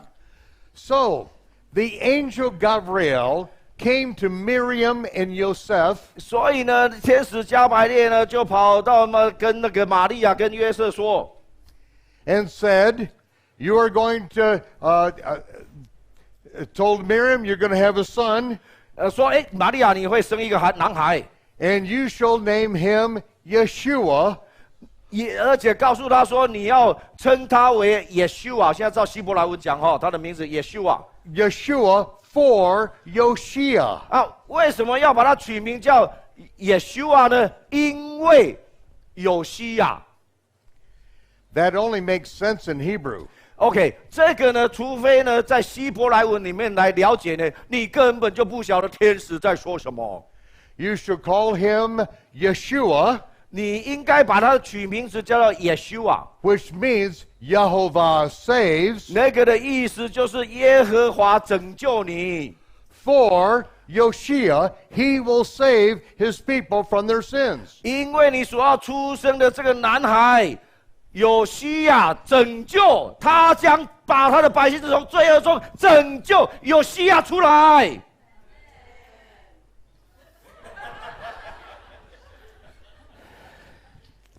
所以耶和华有 ，Let me finish. OK， 所以耶和华有西亚，Yehovah有西亚，来，耶和华将拯救嘛，对不对？Yehovah有西亚，所以呢，为什么就是Yeshua的意思？耶和华将拯救，有耶稣这个名字 ，OK， 就是Yeshua，耶和华将拯救，Yehovah有西亚，所以这为什么那个他们碰耶稣呢？那个再回来的时候，这些妇人们就说Yehovah有西亚。Okay.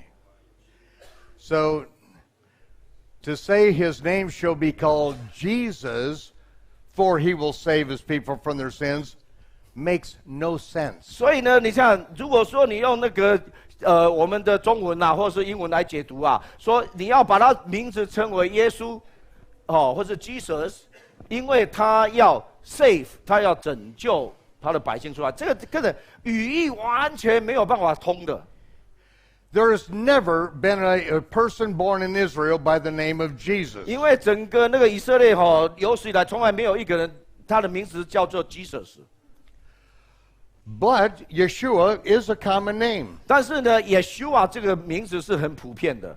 My gardener's name is Yeshua. 我住在以色列的时候，我的园丁名字叫 Yeshua， 也是同样名字啊。The guy who upholstered my couch, his name is Yeshua. 然后帮我整理能够做那个沙发的那个皮套的那个人，他的名字也是叫 Yeshua。Because his name means Yehovah saves. 因为他的名字就是意思就是耶和华拯救。Now, since we have just a short time, I think we have 还有几分钟。哦 yeah. Okay. Let's do something else. 好，我们现在做其他的。What does Okay. When God spoke to Moses and said, "Bring my people back to this mountain and worship me here." 好，当那个神啊跟摩西说啊，把我的子民带回到这个山上来敬拜我。And Moses said, "Well, who do I say it is that sent me? I mean, I'm talking to a burning bush here."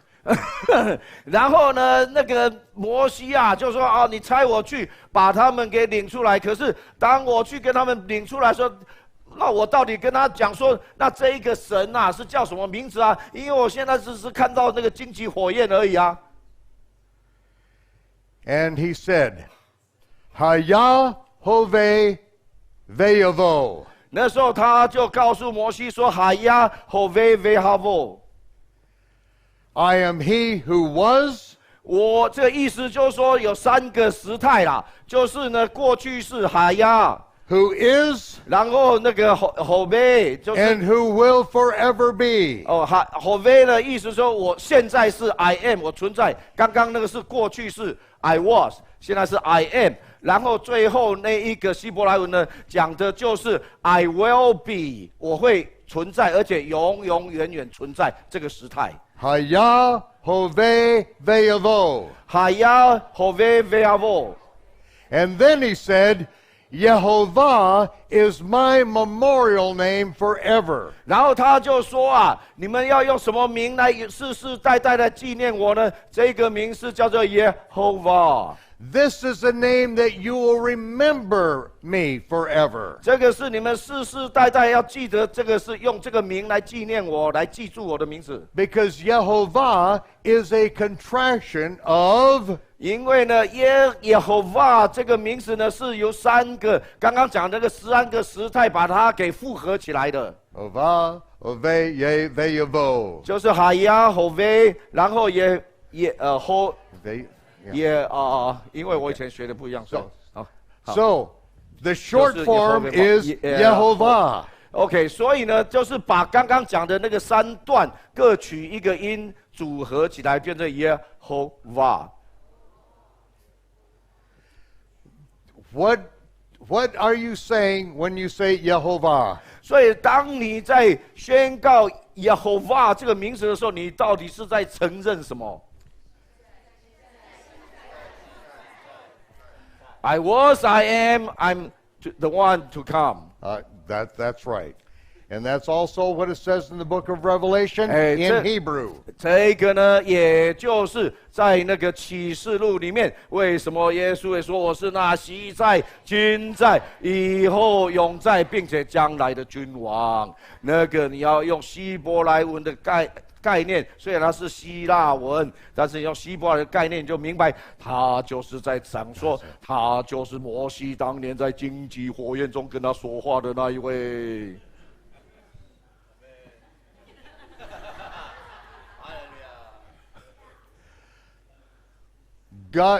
Moses said, God brought us out of the land of Egypt with a mighty hand, so the whole world will know my name is. 好，你们的问答题哈，那个出埃及记啊，神说啊，我用我大能的手领你们出埃及，好让全天下知道我的名是。 Okay, wait, I didn't hear you. 大声一点，大声一点。A little louder. 再大声一点。Excellent. 太棒了。 And what is our Messiah's name? 然后我们的弥赛亚的名字叫什么？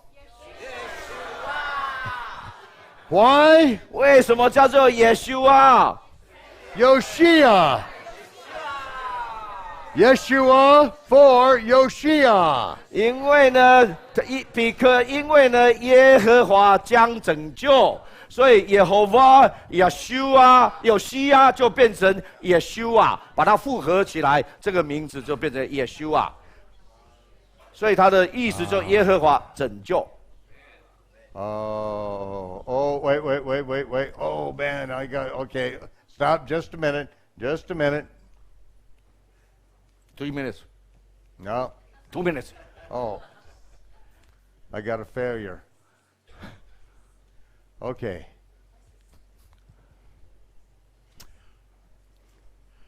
From the day of first fruits, 从初熟节起算， we count 7 Sabbaths. 为什么叫7节？因为呢，我们要数7个7。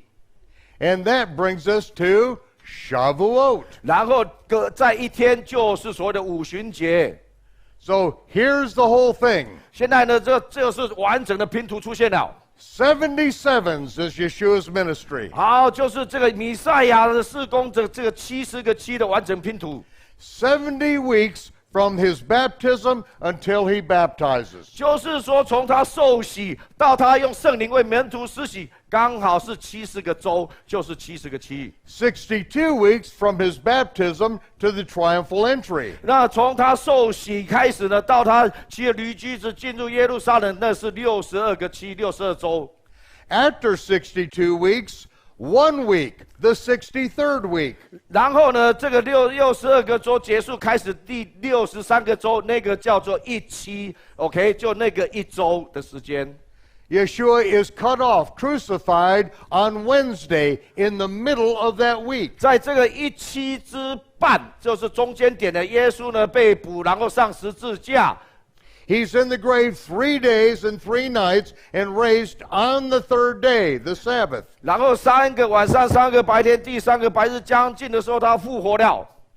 The next morning is the first fruits offering.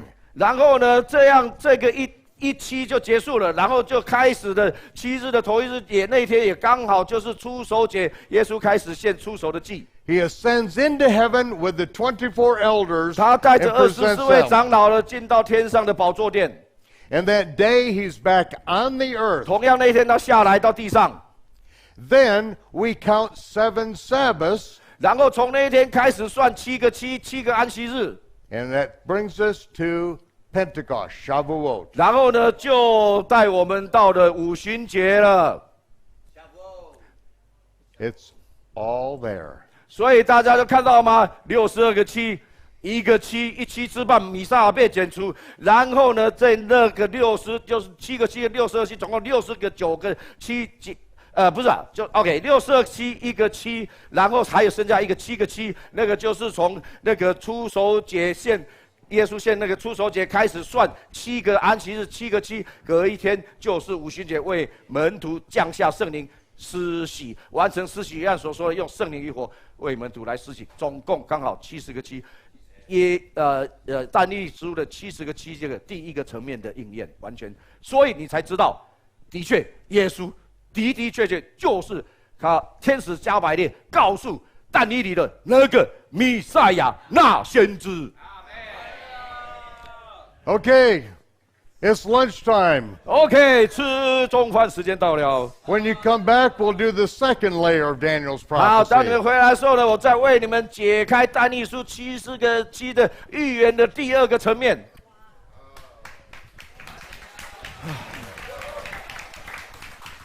然后广告一下，广告时间。And now you know how to count to 3. 好，现在你们终于知道怎么样可以把从1数到3数完了。OK， 广告时间哈，在外面呢有 Michael Rood 的这一本书啊，叫做《不法的奥秘》或是《不法的隐逸》啊。这里面把帖撒罗尼迦后书保罗所讲的那个不法的隐逸、不法的奥秘怎么样出现的？这个呢，我跟你讲，我到他那里 That's 面。really good. That is really a good book. 我跟你讲，我到他那里去看到这一本书的时候，我就马上跟 Michael Rood 讲说啊，我说这一本书我们末世先锋要翻译。OK， 我说这本书即将成为未来20-30年在末世的这个经文的讲解里面最重要的一本书，最少排名前3名的，真的我不是乱讲的。OK， 因为我很难相信他在20年前居然就写好这本书，还不得了啊！在20年的以后的今天，他对这个经文的了解更加的深入啊。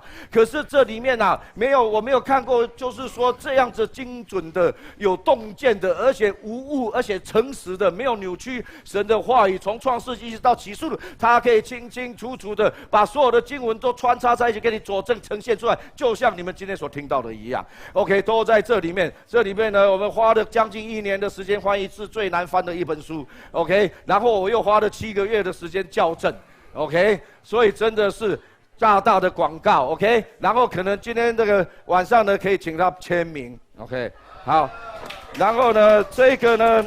就是我们因为这个大卫的帐幕跟约柜牵扯到这个末世嘛，还有刚刚讲的这个不法的隐逸，帖撒罗尼迦讲的，所以呢，这个其实过去我们已经这个邀请了2次 Michael Rood 在专门讲约柜跟所罗门圣殿的奥秘。那约柜怎么样消失的？是怎么消失的？完全用经文佐证出来，这样子是很震惊啦哈。另外呢，那个就是说，还有就是约柜跟那个弥赛亚第2次来的这个关联性，这个跟刚刚讲的这个是息息相关的。OK。然后呢，我呢觉得这样还不够过瘾，所以呢，我们又邀请了大家所敬爱的亨利·葛洛法牧师 ，OK， 在我们的洛杉矶的特会特别讲主耶稣的宝血与约柜，因为他是这个 Ron Ward 的罗威恩的那个发现约柜的主要见证者之一，他跟 Michael Rood 跟我们大家都认识 ，OK， 然后还有 Ron Ward， 那我不认识 Ron Ward， 但是我认识 Ron Ward 的遗孀 ，OK， 所以呢。这个是亨利·葛法尔牧师呢，他亲自讲的见证，里面讲到他如何见证到耶稣的宝血啊，只有24个染色体，证明他就是上帝的，他的血就证明他就是上帝的惊人大发现。OK， 那这个呢，我们找亨利·葛法尔牧师的讲约柜的宝血的时候，他兴奋得不得了。我说为什么这么兴奋？他说因为大家都只有找他来讲行走祷告。他说我最喜欢讲的就是耶稣的宝血跟那个约柜。这个他说20年，我已经20年没讲了，所以我找他来讲，他兴奋得不得了，就在这里面哈。然后为什么然后今天的 Michael Lu 的所讲的基本上有很多就是用从希伯来根源来解读四福音书，就在这里面。那为什么你们要买这个 DVD 呢？我们是免费，我们富沃士先锋网站呢，的那个 YouTube 频道呢，都是经过后制以后剪接，然后把经文也放上去给大家免费观赏的。可是呢，为什么你们要这个买这个呢？两个原因，第一个呢，敌基督末世已经很快要来到，即使在美国 Google 啦什么他们的那个网络审查，很多东西就不让你放上去了。OK， 所以以后啊，可能呢，你们在找这个 Michael Lu 的那个 YouTube 也好，找我们末世先锋 YouTube 可能都已经没有了，找不到。那个时候这个就变成非常宝贵。然后呢，第二个呢，这个里面呢，我们不只是后制，而且呢，我们是有 PDF 的档，有英文的 PowerPoint。有中文的 PowerPoint， 还有在他讲解里面呢，之前的 PowerPoint 他现场讲解加进去的东西，我们也跟着加进去。所以呢，这个是很好的小组研经材料，绝对值得收藏。你们可以 copy paste， 但是呢 ，Michael 说你们可以 copy， 但是你们的 copy 的原则是什么？你们要完整的 copy。OK， 你不能把他东西说 copy 了一段，然后出来讲，这样会支离破碎，这样讲不完全，或者误导。OK， 就这样，所以大家赶快去买。Paul. Yeah.